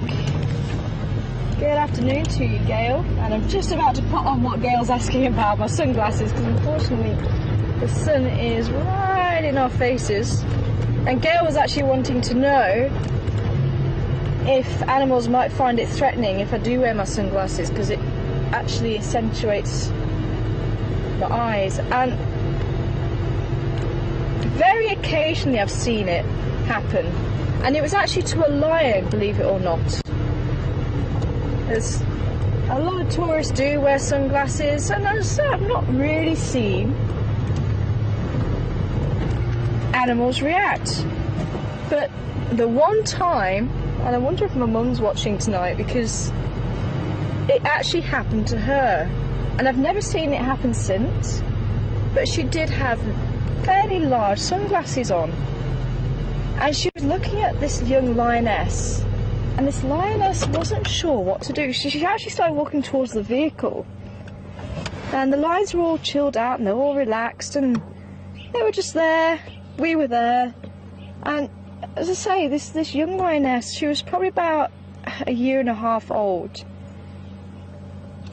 She suddenly noticed the sunglasses, but I didn't know what was going on at this stage, so she started acting a bit odd, and she kind of pretended that she was sniffing something fairly close to the vehicle, and then she kind of froze, and then she couldn't decide what to do. She couldn't decide whether she was going to kind of settle herself in to pounce or whether to run, and you could see this conflict going on, and I realised, hey, hold on a minute, this is not cool. So I actually sort of shouted and went, hey, just to break her contact, because I actually didn't realise my mum was looking directly at her and she was looking directly at my mum, so I shouted, hey, and that broke her concentration, and then she turned around and walked away. And I looked back and I actually realised that that was what the problem was. It was because my mum was looking straight at the lion, and eye contact with any cats is actually a direct threat. And I don't think it's too much of a problem most of the time, because the cats don't tend to look at you. Because again, they get used to the vehicles, and it's like, oh, okay, it's one of those things again. But I think because she was quite a young female, she wasn't sure, she'd never seen it before, quite possibly, or she'd never noticed it before. And that's why she reacted, because she just didn't know what was going on. But I have certainly kept my eye out for it since. I haven't seen it in herbivores, and that was really what she was asking. It was actually to do with the herbivores. And do they think it's a predator? So it's not so much the herbivores, but the cats, because eye contact is so important part of their body language. I think that really did have something to do with it. And having that male lion walk right next to the vehicle, I actually did communicate with him with my eyes. Oh, look at this. Oh, look at that baby. You can see again, they're not even giving us the time of day now. Look at that. And there's little baby. Wait for me, Mum.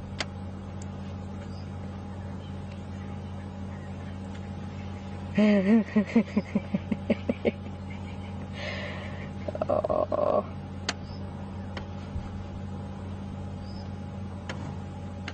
Oh, that's beautiful.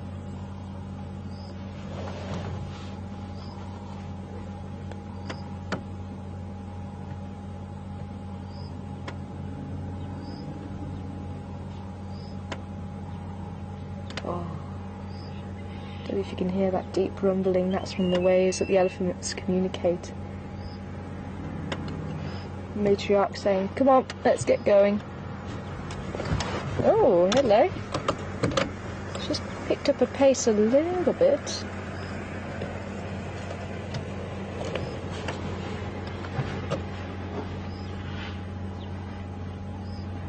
Hello. I just picked up a pace. Let's just have a quick look there.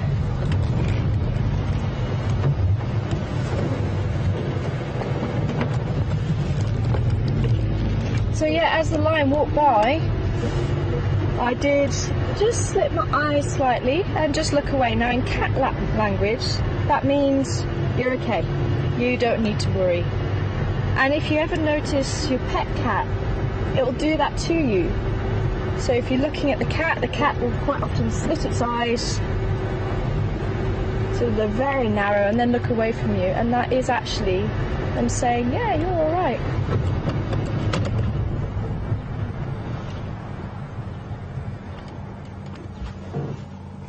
Oh, I see why.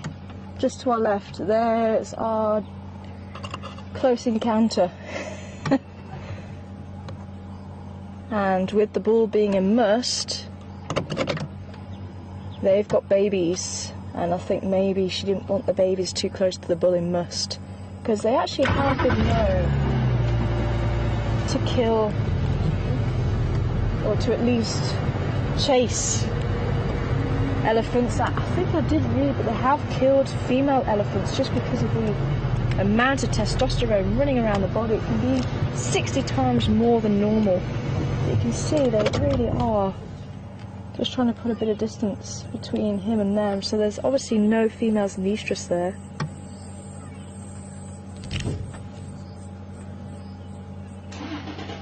I think that's what was happening. But it looks like he is not phased at all.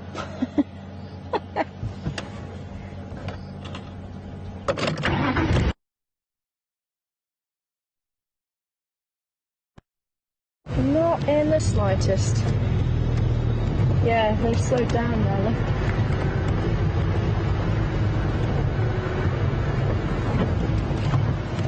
You might, if I just turn around, you might be able to see.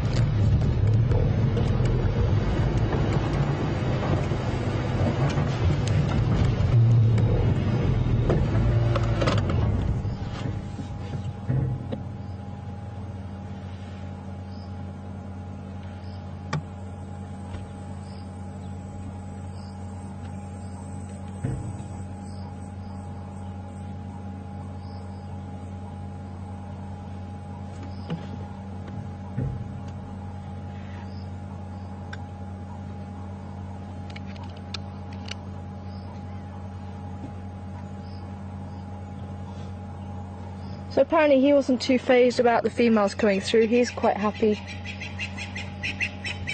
Oh, where did you guys come from? Let's just have a quick look. That is Franklin's giving alarm call, and they came from the centre of the quarantine. Let's just have a quick look. He's just happy eating Maruda fruits. That's what I mean. For a bull in must, he is very relaxed. Did that cat slip by us all? These Franklin came from somewhere here.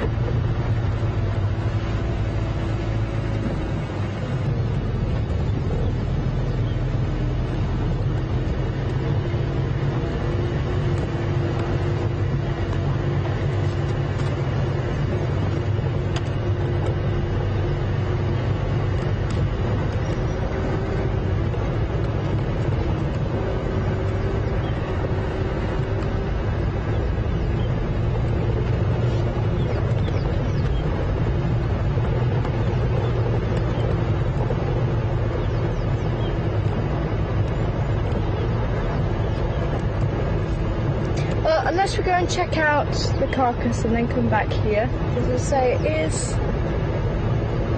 is still that little bit warm, so it could be lying up here. That's what we were talking about. Yeah, the impala running this way.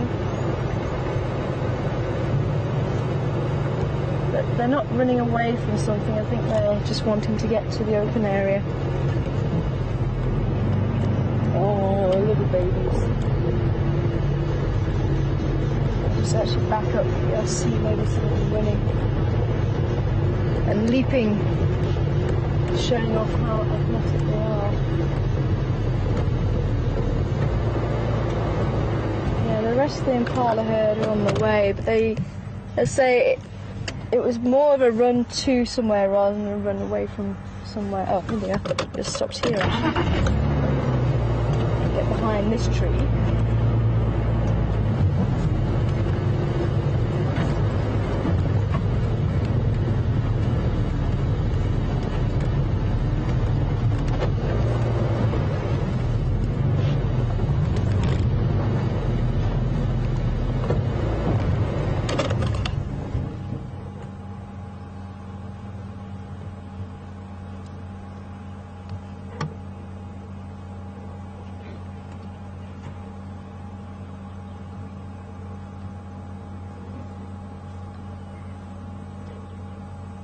See that front female just checking everything out, just making sure everything is safe. Obviously they've had a scare this afternoon. Apparently just before, or just as we were out on drive down by Zoe's road, they were calling. So they picked up something.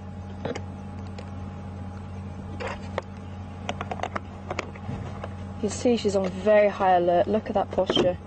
Ears forward, nose forward. Trying to pick up any bit of information, anything that might give away the fact that there is a predator in the area.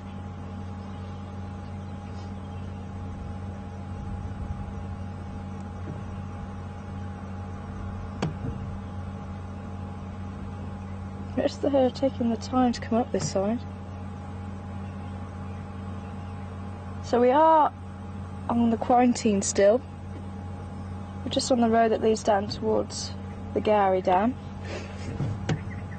And if you have just tuned in, welcome aboard this afternoon. We've got very fresh leopard tracks coming into this area behind me here.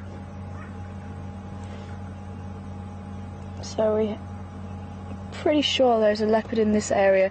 And there was a leopard seen up on the shortcut. The guys did have a very brief visual, but it ran off. So I'm trying to give the leopard time just to settle down, and I would like to go around there and check out. Apparently there is a carcass there. So it might be worth us actually going there once it cools off a little bit. And we might be lucky with seeing the leopard there.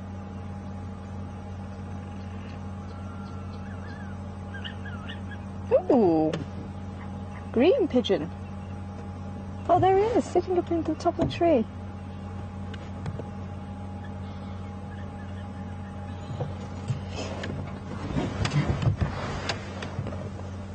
Unfortunately, you might be backlit, but you might still be able to see it. Yeah, he is backlit, unfortunately.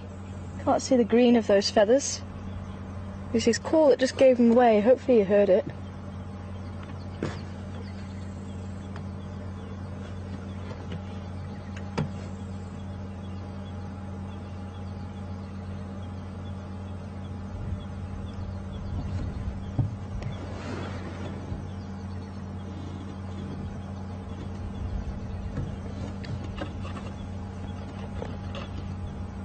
Hi, Christy in Oklahoma. Christy just asking about the elephants we saw earlier. And Christy wanting to know, do the baby elephants ever hold the mother's hold the mother's tail in the trunk? And occasionally they do, apparently. Especially if they're crossing somewhere like a river and it's quite treacherous.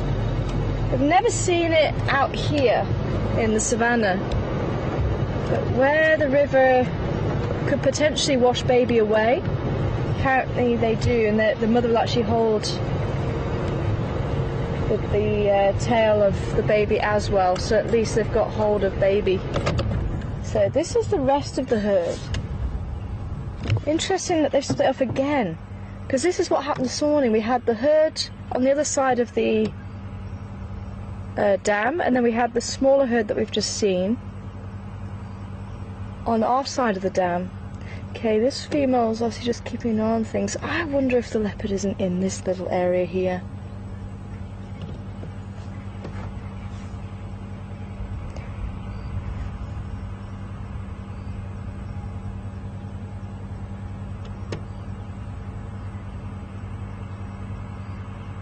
So I want to split myself in two again. I want to leave half of me here and half of me to go and check out the carcass.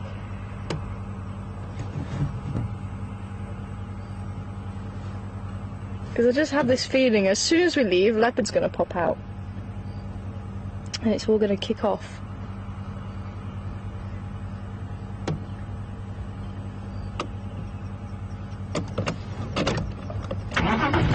So these guys look pretty relaxed now.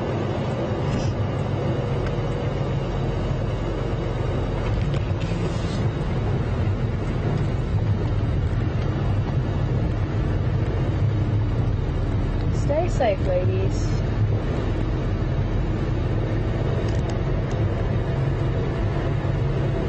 So everyone was saying it was a bush book that's been caught at the back.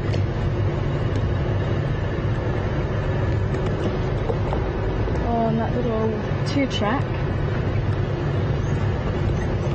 So it is getting slightly cooler. As I say, this leopard here might come out of hiding. I'm just wondering if it isn't worth us just making our way around there now. It's been quite a while. It just depends on how open. It was fairly open. Okay, Franklin just giving its normal call in here. No alarm call.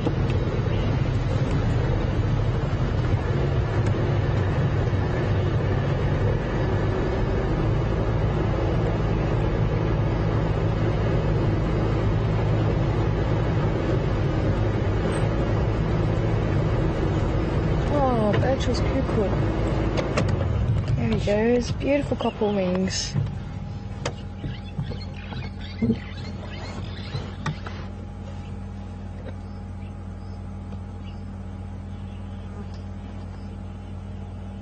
Very cool. We've been hearing him.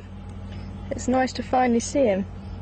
Relative to the cuckoos, but he does build his own nest, but this is very normal of his behaviour, bobbing around in those bushes. That's why you don't tend to see them very often.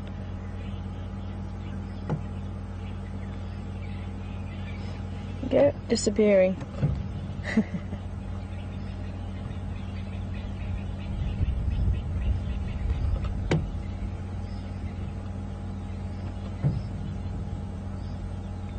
Now it's actually the honey guides who are the family that have all members that are brood parasites, which means they lay eggs in other birds' nests. The cuckoos are related to the cuckoos, so they're the reason why the cuckoos... Oh, there's the mate. Very nice, got a pair of Birchall's cuckoos. Live here on Wild Earth. Beautiful. As I say, it's these birds that actually make the cuckoo family not completely parasitic, and the widers are the other type of birds that will also lay eggs in other birds' nests, but they also have members of their family who will build their own nests as well. So it's just the honey guides who, all members of that family, lay eggs in other birds' nests. Brood parasites. And those chicks will be reared by the host.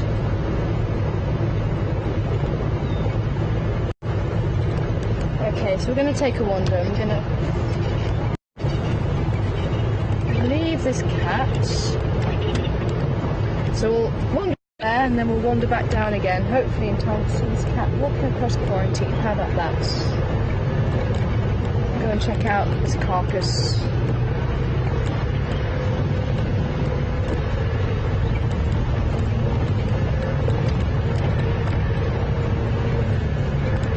We've got some impala down that side. They haven't picked anything up as yet. Just nice to know where everybody is.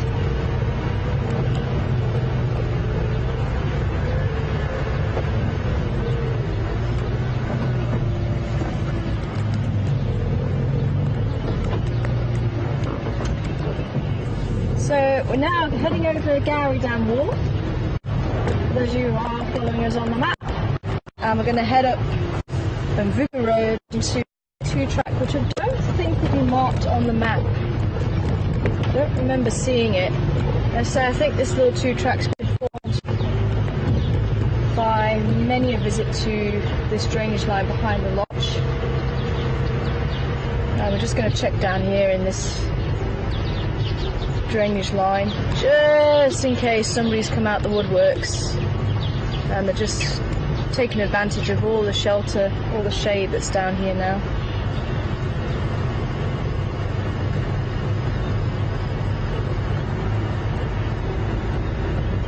All the Duggar boys still resting up, and that's still there as well. That's pretty much where we left him this morning, so obviously he was choosing himself a lacquer spot just to snooze for the day. Very cool. Who umming and ahhing whether he was going to try and kick out the buffalo, but maybe he decided he actually wanted the company instead. Hello, Natal Franklin. You seen anything? Apparently not. Well, if you do, be sure to let us know, hey?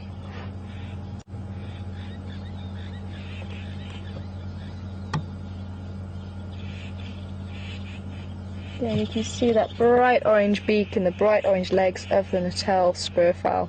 Used to be called the Franklin. It'll always be a Franklin to me. It's funny, whatever name you learn, it sticks with you, doesn't it?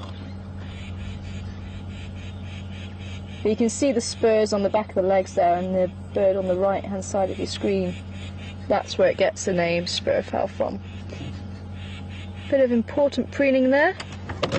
But we're going to head on up because this is probably the hottest lead that we've got in terms of hopefully finding a leopard for you this afternoon.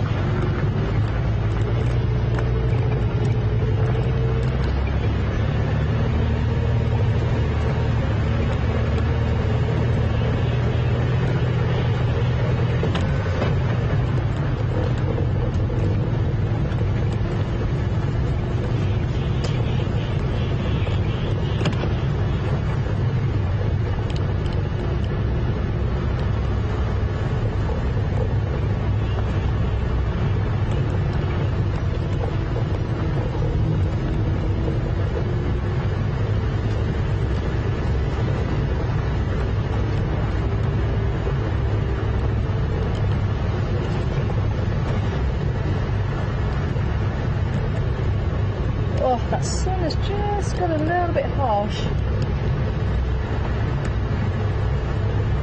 Trouble is, it's just going to be that time of day where going through the areas where there's a little bit of shadow, it's quite dark. With sunglasses on. Need the ones that will change as you go through different light.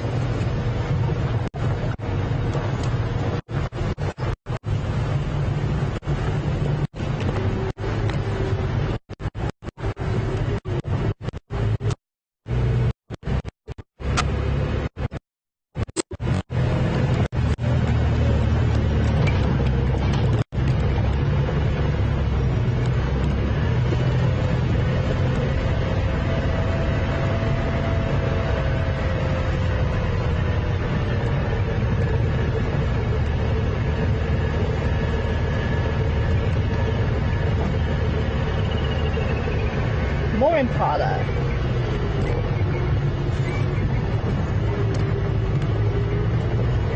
Enjoy the last of the remaining sunlight. It's very pleasant now, this temperature.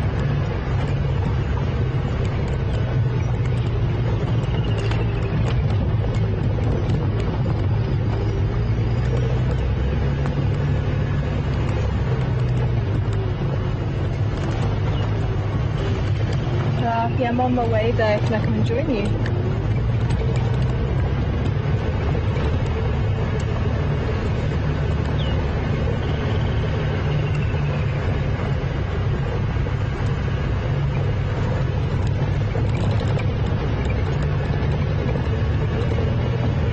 Yeah, affirmative.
to know this little bit of drainage line very well. I think we actually helped make this 2-track. We had a number of sightings down here. Karula with the cubs. We actually had the lions this side as well.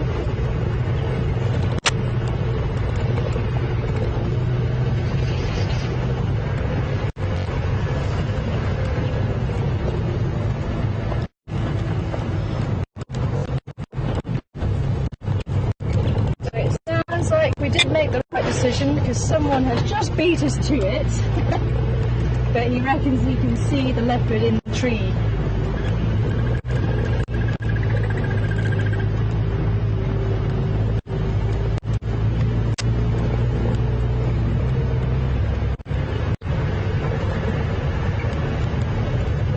So I think it's in this area where we should be coming up to it now.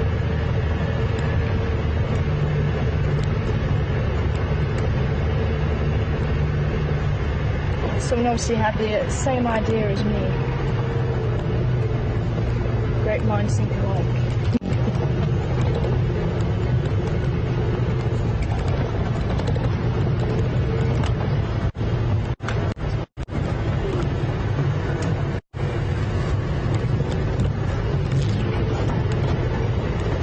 Yep, there's the vehicle.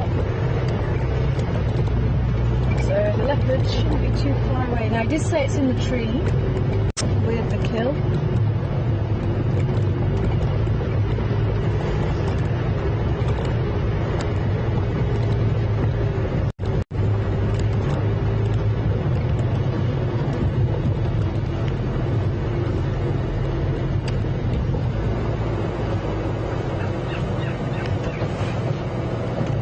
Just trying to see where it is.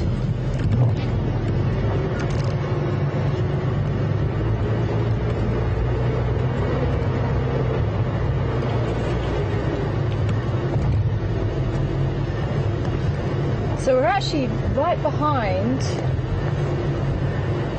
where old FC was.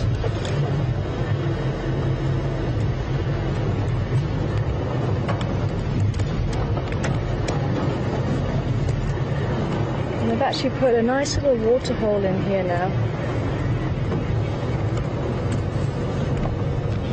So it's up this side, okay.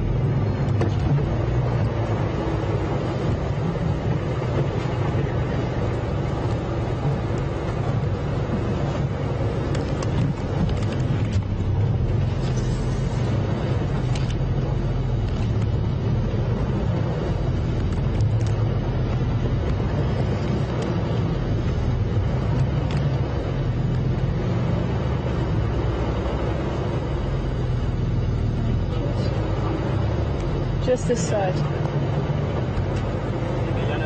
Oh yeah. Oh, just above it. Okay. Oh yeah. There we go. I can see a tail.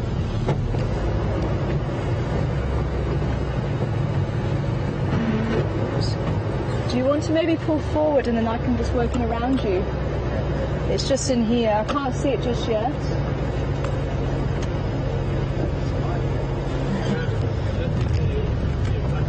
Yeah. I'll just wait for them to pull in and then we'll work around them. You want to pull in and I'll work around you? No worries. Could just about see a tail through there. Can you see the tail? There we are.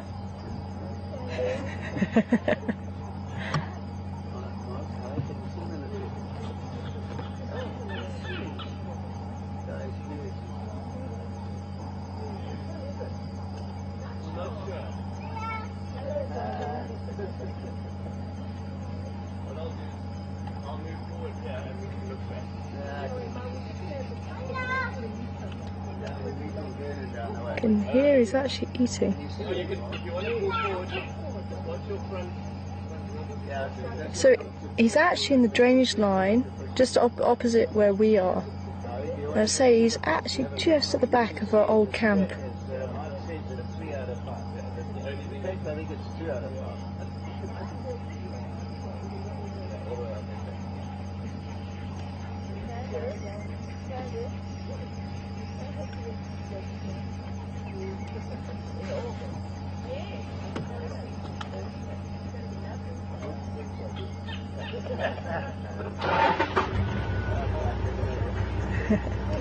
No worries.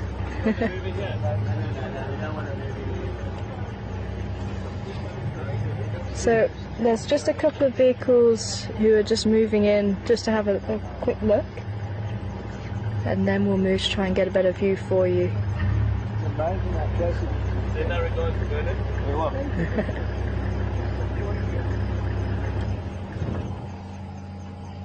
Right over Can you see what it's got there, man? The bushbuck apparently. Oh, is it? Yeah, we're just about in that room. Good luck, guys. Thanks. No worries.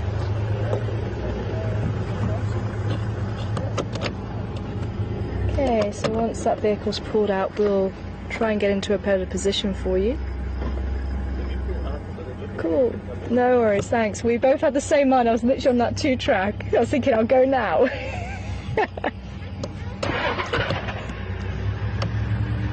Oh, it looks a little bit unsteady up there. It's actually an Tamborti tree.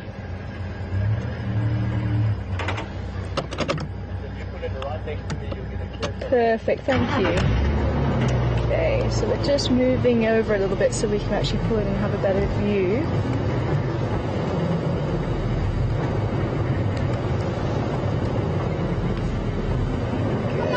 Hello. Oh, beautiful. Should we move just forward a little bit?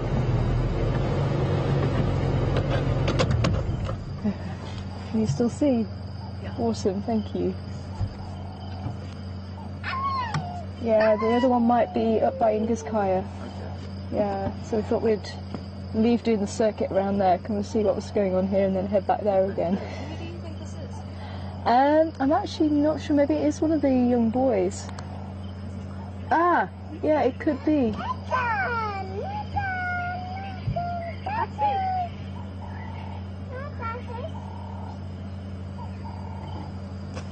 I had it written down the difference, I'm still learning myself. I actually haven't seen these boys.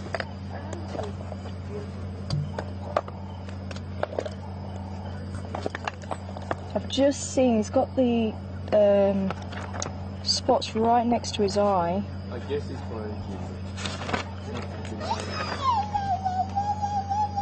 Yeah, quarantine has the spots right next to his eye, so I think that's it, who it is. But we'll see if we can get the confirmation with the viewers back home, because they're usually very good at IDing.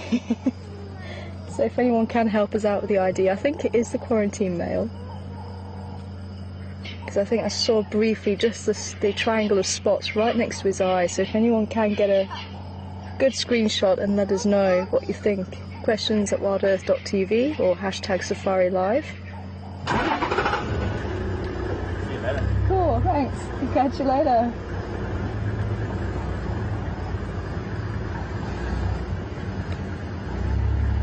Not phased at all.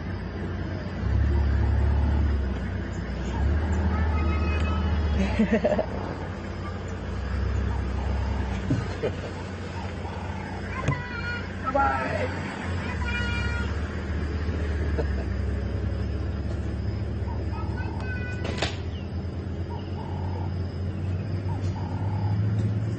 Hello, beautiful boy.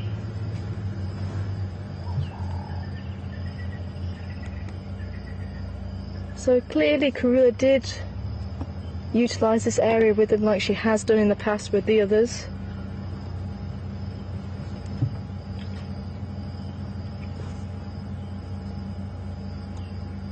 And I am so happy to catch up with him for you this afternoon. Oh, I'm so thrilled to see him. It's been too long.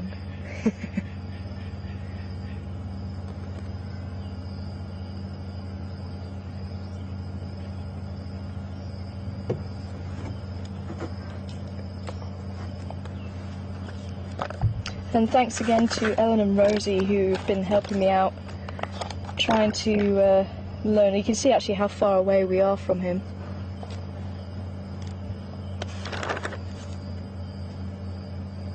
So they've been trying to help me out with the identification of the leopards.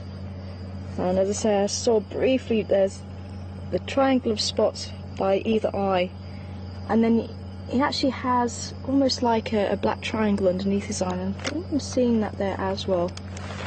And that's the beauty of Sabi Sands leopards, we actually get to see their faces a lot.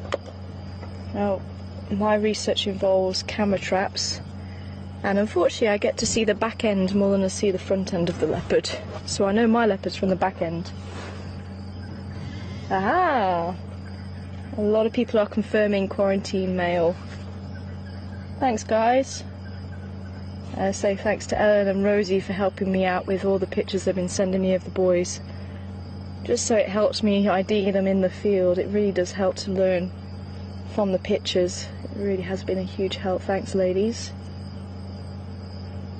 Because I like to know who we're having a look at as well. And he looks like he has been eating on this already, because his stomach is pretty well swollen. And I did hear a squirrel chirping away a couple of days ago, and I wonder if it was this male hanging around. And as I say, driving around I had this really good feeling it was him. We had the tracks coming over from Final Control, where it is now, coming over Voyatail access towards this area, and we drove around here with Brian the other day, and so I just had this feeling that it was here, and I just couldn't quite get to see it. So he obviously was hiding very well in the bush, but if we can maybe scan down, you can see the drainage line, maybe where he is. He's a good, what, 10-15 meters off the ground at the moment. There you go, you can see the drainage line there. And as I say, just through there is where camp used to be.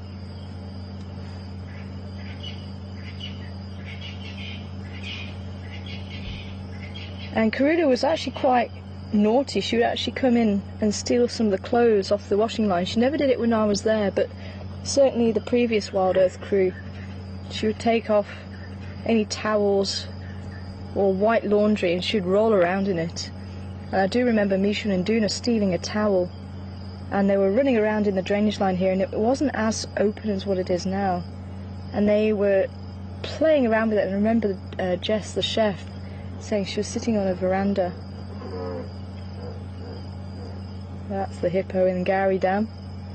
But she says she remembers hearing or seeing this towel just every so often being thrown into the trees and then pulled off and then thrown again.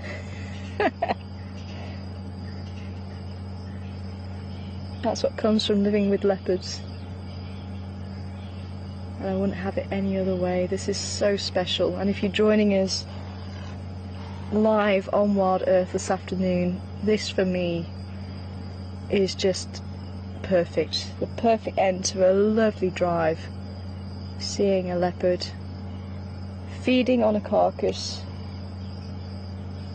seeing that he is in tip-top condition, it is just wonderful.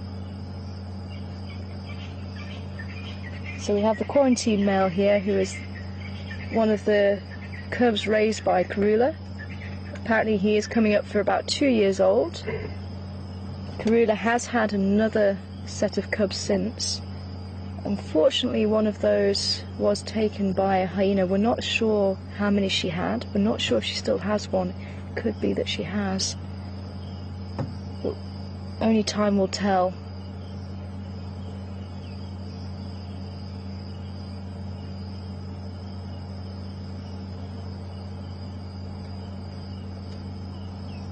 But how special is this?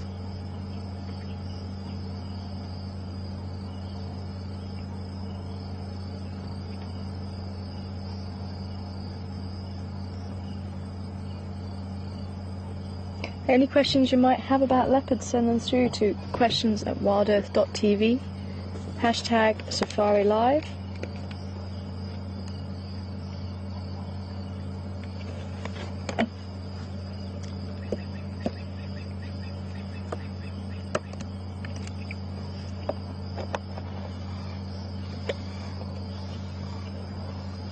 And it was amazing to see his tail actually. You can see how long the tail is, and that helps them with the balance when they are climbing the trees. And it really can't be easy. He's actually on quite a thin branch in the Tamboti tree there.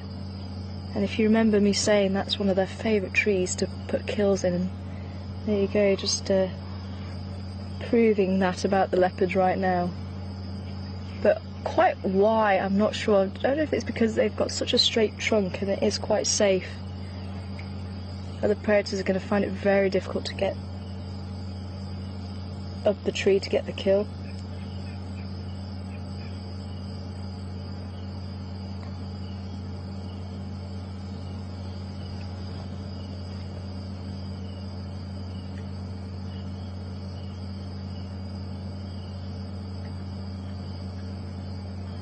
And there is actually a very nice marula tree that was sat right next to. And looking at it, I'd have thought he would have gone for that one more. The branch looks a little bit wider, but no, Tamboti tree it is.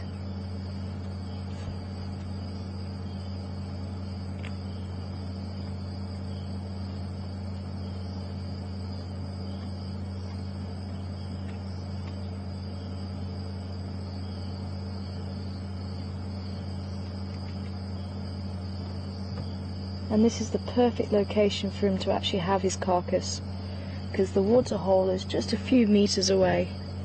So once he's had his fill and he's had a bit of a rest, he can just make a quick dash down to the water, drink, and come back again and protect his kill. And that is why leopards do take the kills up into the trees, to protect it from other predators. Don't be fooled into thinking that lions don't climb trees. I have seen it. We have heard of it in the Sabi Sands. Lioness actually climbing a tree and stole, or tried to steal, the kill away from Mufufanyan, who I've been talking about quite early on Drive. And he had a warthog up in the tree, and he actually hit the lioness over the head to try and stop her climbing any further into the tree.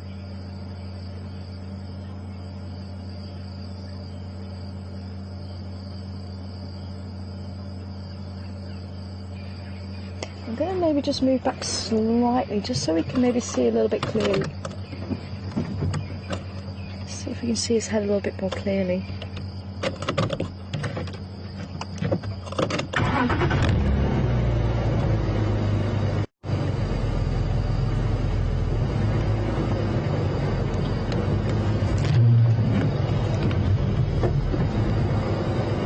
Can you see a little bit more clearly? A little bit.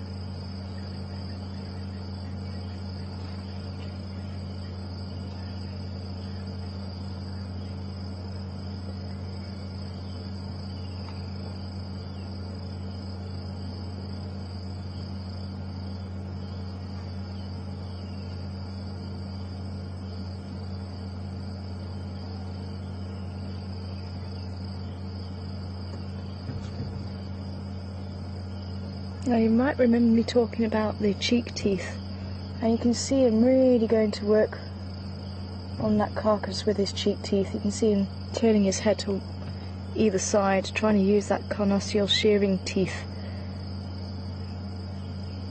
A pair of teeth that are extremely sharp, and it helps them just to shear off the meat from the bone. Occasionally you can hear the crunching, and they will eat bits of bone. Helps to help the calcium and the phosphorus and all the other minerals that bones do contain as part of the diet. They also do need to eat feathers. They also contain nutrients apparently. It's part of the healthy, balanced diet. Although for the most part they will pluck them. There'll be one or two that they'll ingest.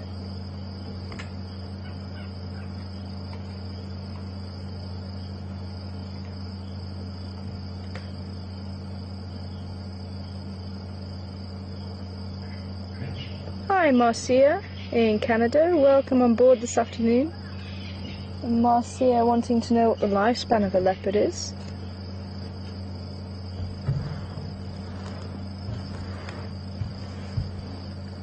And it obviously will depend a lot on where they live. Here in the sands we've actually tracked, it was actually Karula's mother, Safari. She was 19, one of the oldest leopards on record here in the sands, when she died. And I think White Cloth was also around that age, 19, when she died. And she actually didn't die of disease, she died protecting her young against one of the male leopards who was trying to kill her son. I think he was about a year old, and unfortunately she died, but I think he actually survived.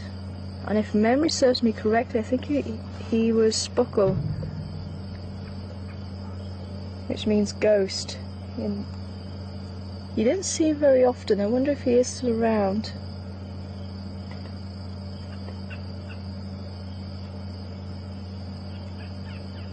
But it's funny now doing my leopard research, I'm looking at the legs.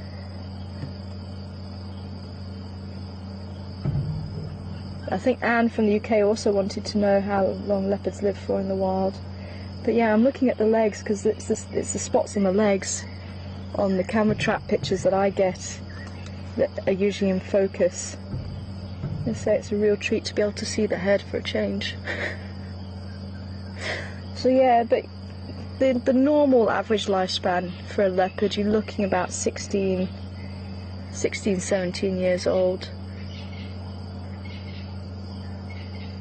But what was quite amazing about Safari is she actually had one eye, and that's how you could tell that it was Safari, because she had this huge swollen blue eye, and she was like that for years.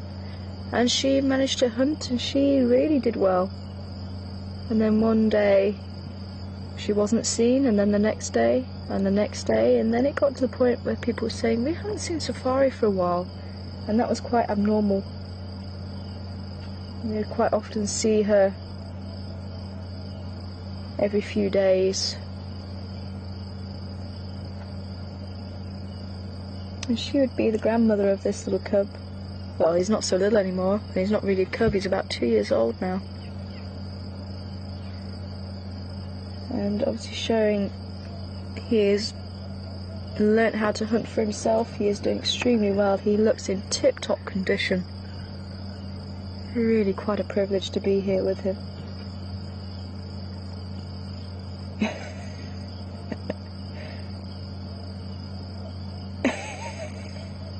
He is on the most narrowest of branches.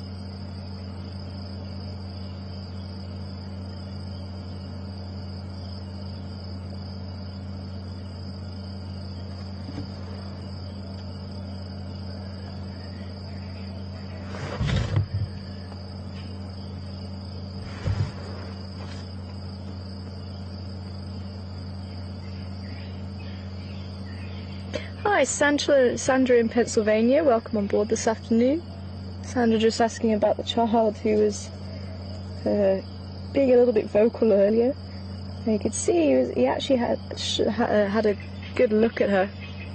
And cats and children are not a good mix. I have seen on a number of occasions lions going for very small children.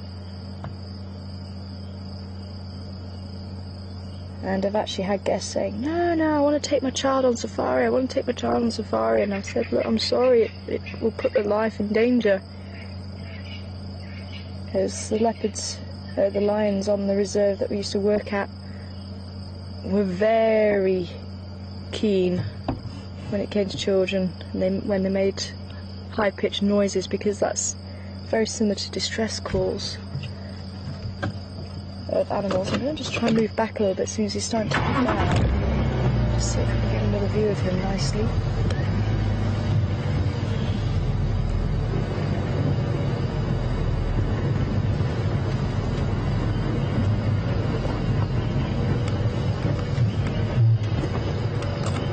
Hi Mike in Florida. The kill, I believe, is a bushbuck, we've been told. But as far as the hunting goes, if the cat was hunting, if there was a child there, would it distract? And probably not, just because when they're hunting they are so focused. It will take a lot to distract the cat from its quarry.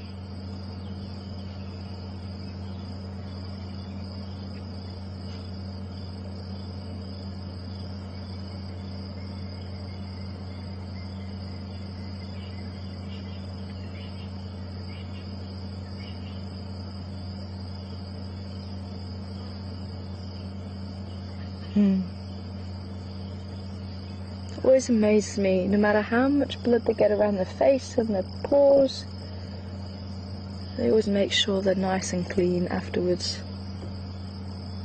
Very particular. Are you going to come down and say hello, mister? It's amazing, this really brings it back home. How often have you seen your own cat doing this?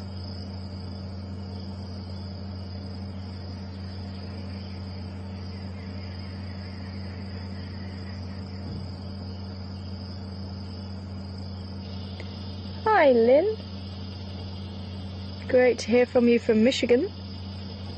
And welcome on board, and I hope you're enjoying this live sighting of the leopard this afternoon, of the quarantine male here on Wild Earth. And Lynn would like to know, why do lions and leopards stuff themselves? And it literally is they wanting to utilise what they've caught.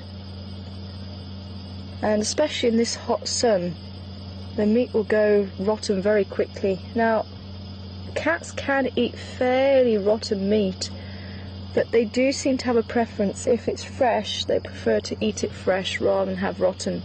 So they tend to go for the rotten if they're very hungry, if they haven't caught anything for a while. So it's making use of what they've caught and making use of it before it does go rotten.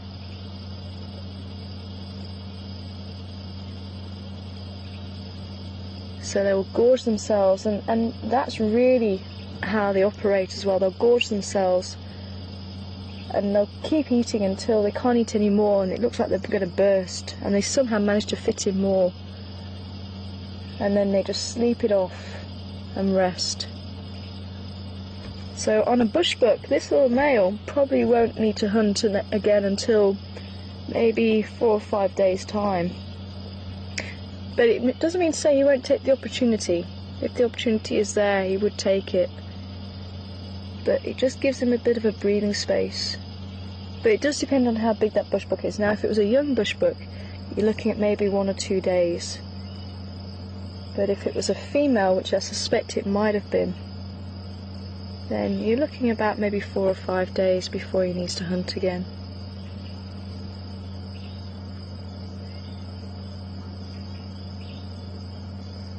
Are you going to come down and drink, mister?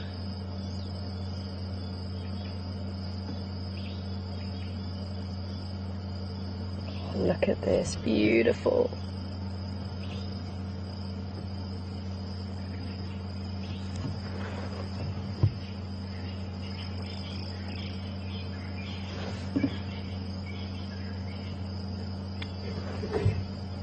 Maybe if you can go back a fraction and put this pole just a small bit.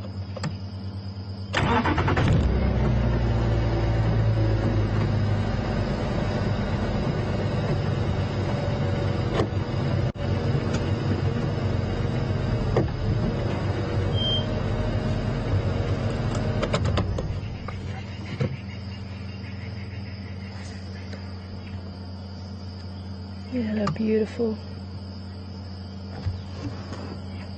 Yeah, you can see clearly now that triangle underneath his eyes and the triangle of spots either side of his eyes. He is beautiful. And he's such good condition as well. Oh, stunning.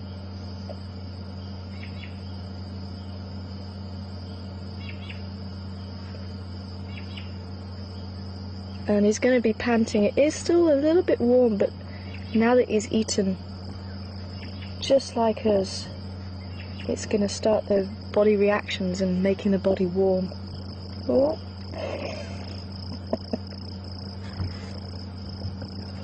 Where are you going to go, mister? Stations, Ingwe, coming down from the Shati.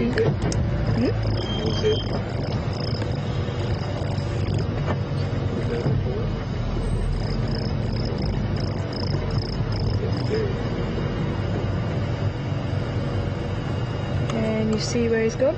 Yeah, I can see it. Oh, there. Okay.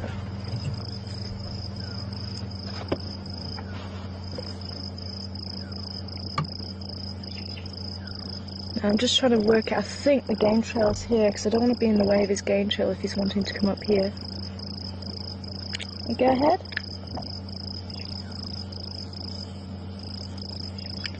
Firm, he's on the ground now.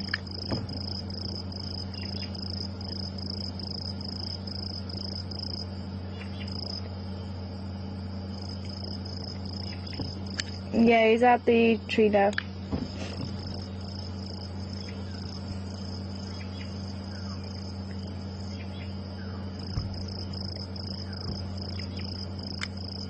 Yeah, it's starting to fan the north.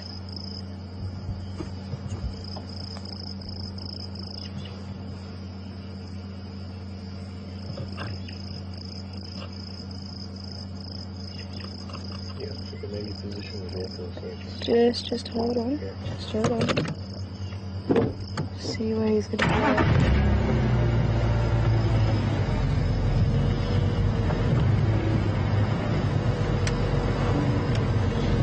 I don't want to move too much because otherwise we're going to spook him. Okay, so he's wanting to come up this way. I think he's actually wanting to go to the water. So let's just move around so we can actually get him here to the water.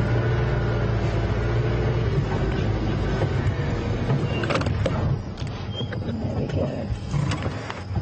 Hello, beautiful boy. Perfect.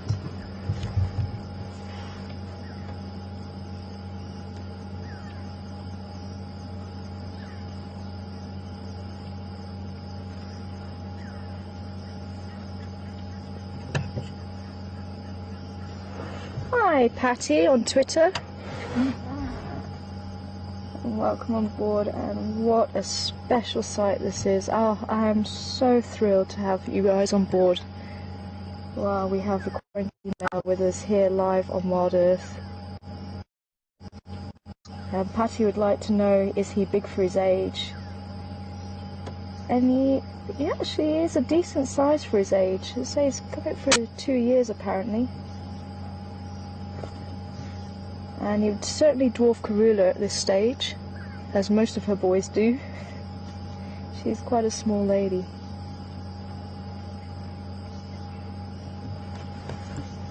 Ingwe fammering to the Manzi.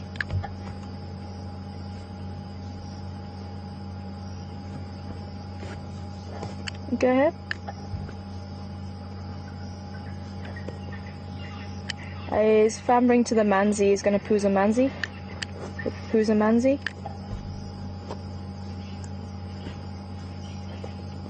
At the pan.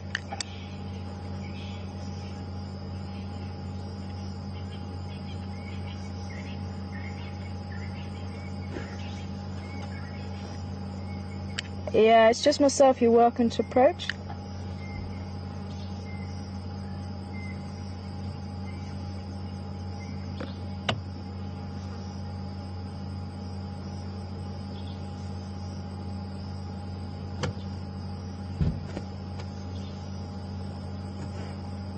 Now, I've been filled in a little bit on the personality of this little male, but also when I first meet an animal, I like to just make sure that they get used to the fact that I'm not going to push the boundaries with them. That's why I like to. I was just trying to work out where he was going to go so we weren't going to be on top of him. Now, we've had Karula walk right by us before, but as I say, I don't know how he reacts to the vehicles. Don't know how comfortable he is. So you can see he was watching. We were a good 15-20 meters away from where he emerged, and he seemed to be quite happy with that. Now he's actually drinking, and you can see he's not really paying as much of attention anymore, so he seems to be quite settled with us. He's more interested in what's going on behind him at the back there. So I think he's coming out now. But whatever it is, you can see it's not directed towards us, the face isn't towards us. There's no part of that leopard saying he's uncomfortable with us being here, which is exactly what we want. I think there was a question coming through just as he was coming down the tree and asking, I forget who was actually asking it now. Was it Kathy? It might have been a Kathy. Asking if there's ever been a documentary made. Patty, almost there. Patty wanting to know, has there ever been a... Oh, it was Sandy in Virginia. Sandy in Virginia. Patty was the previous question. Sorry about that. But Patty wanting to know, has there ever been a documentary made on Karula? And there hasn't. But WildEarth...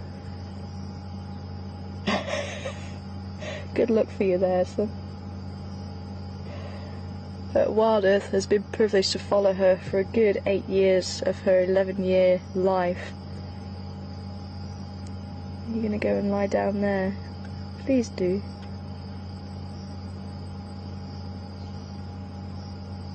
Oh, beautiful. Ingwe Lalapans now.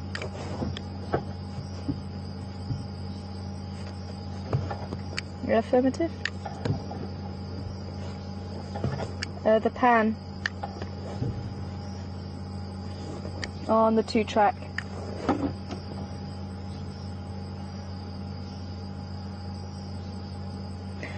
Ah, that's quite interesting. I don't know if you've noticed on the right at the tip of his tail it's black. And the leopards that I'm studying have also got a black spot right at the tip of the tail, and I've never seen that before on a leopard. I've only ever seen the white. It's right on the tip. I think it was actually Patty asking if the leopard was shaved, would the skin be spotted? I'm just trying to remember. I have seen them being shaved, and I don't remember seeing the spots. It was just one little patch, just to take a bit of blood, I think. But my memory is a little bit hazy about that. I don't remember them being spotted.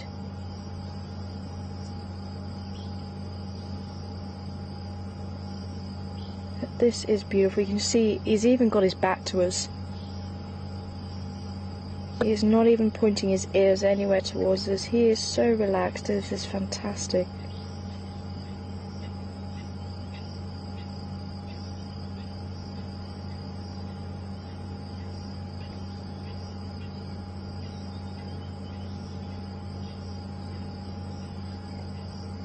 And somebody was asking what I would love to see more of on Drive, and this is it. Just spending time with a leopard, just seeing the behaviour. I'd say this is perfect time to see leopards start moving around. We timed it brilliantly. But something keeps catching his attention there. Maybe there's a little bird moving through the bush. But they're just like domestic cats. That tail just twitches when they're excited as well.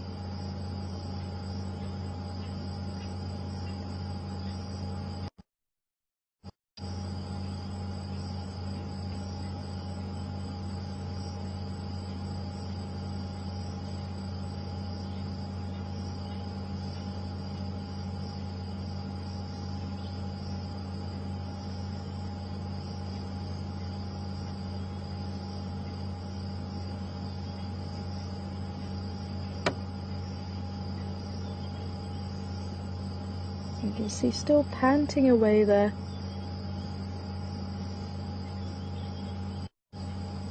And the temperature has really become a very nice temperature now. As I say, that panting will be because he's eaten. So his body is starting to produce heat from the digestion.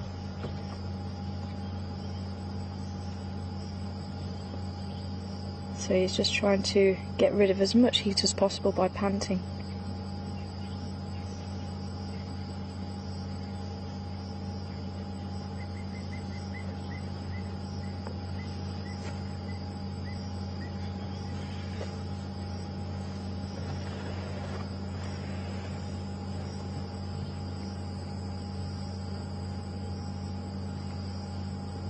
But he's also going to be keeping a listen out for any hyenas, although his kill is safely stashed away.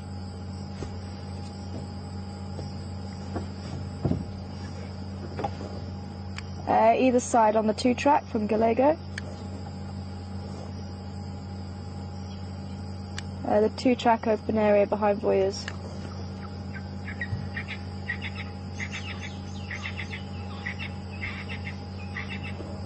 Yeah, fun.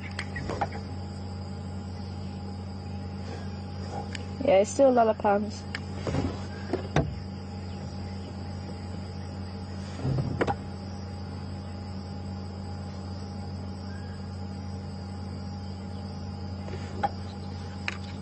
But yeah, his kill is safely stashed away in the tree, and that is why they do put the kill in the tree, as I said before, to keep it away from predators.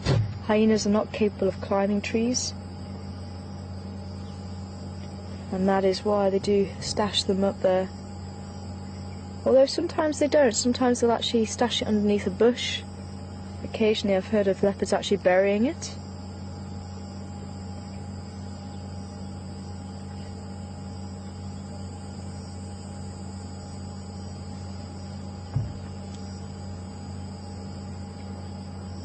Hello, beautiful.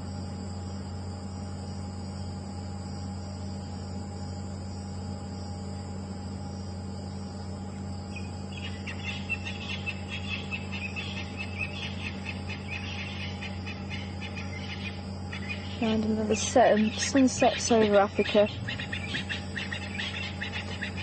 The evening chorus starts. And what better way to end the day than with probably one of the most iconic creatures in Africa, the leopard.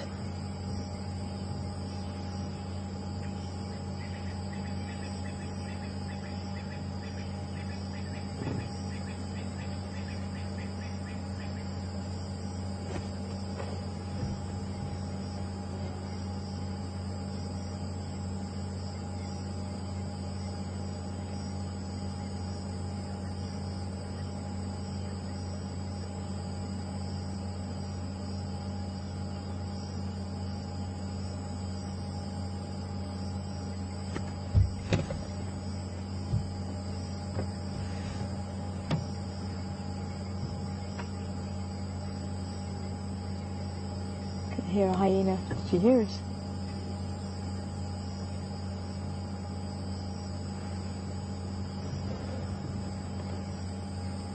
If a hyena came along now, chances are he would run and go and put himself into a tree out of harm's way. Although we have seen hyena come right up to the leopard when there hasn't been a kill around, and there've almost been no snows and there's been no problem.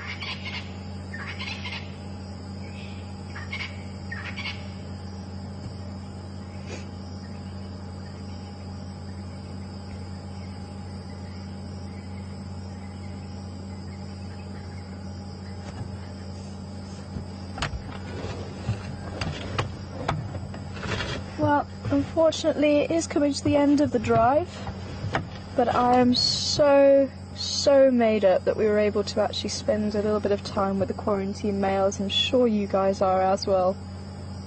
It's been a long time coming, but he has been well worth it, and it is just wonderful to see Karula's legacy carries on in what is such a beautiful, beautiful male. Oh, I am so made up. I'm so happy. I hope you guys are as well. I had that feeling today we needed to see the leopard. I thought we were going to see it.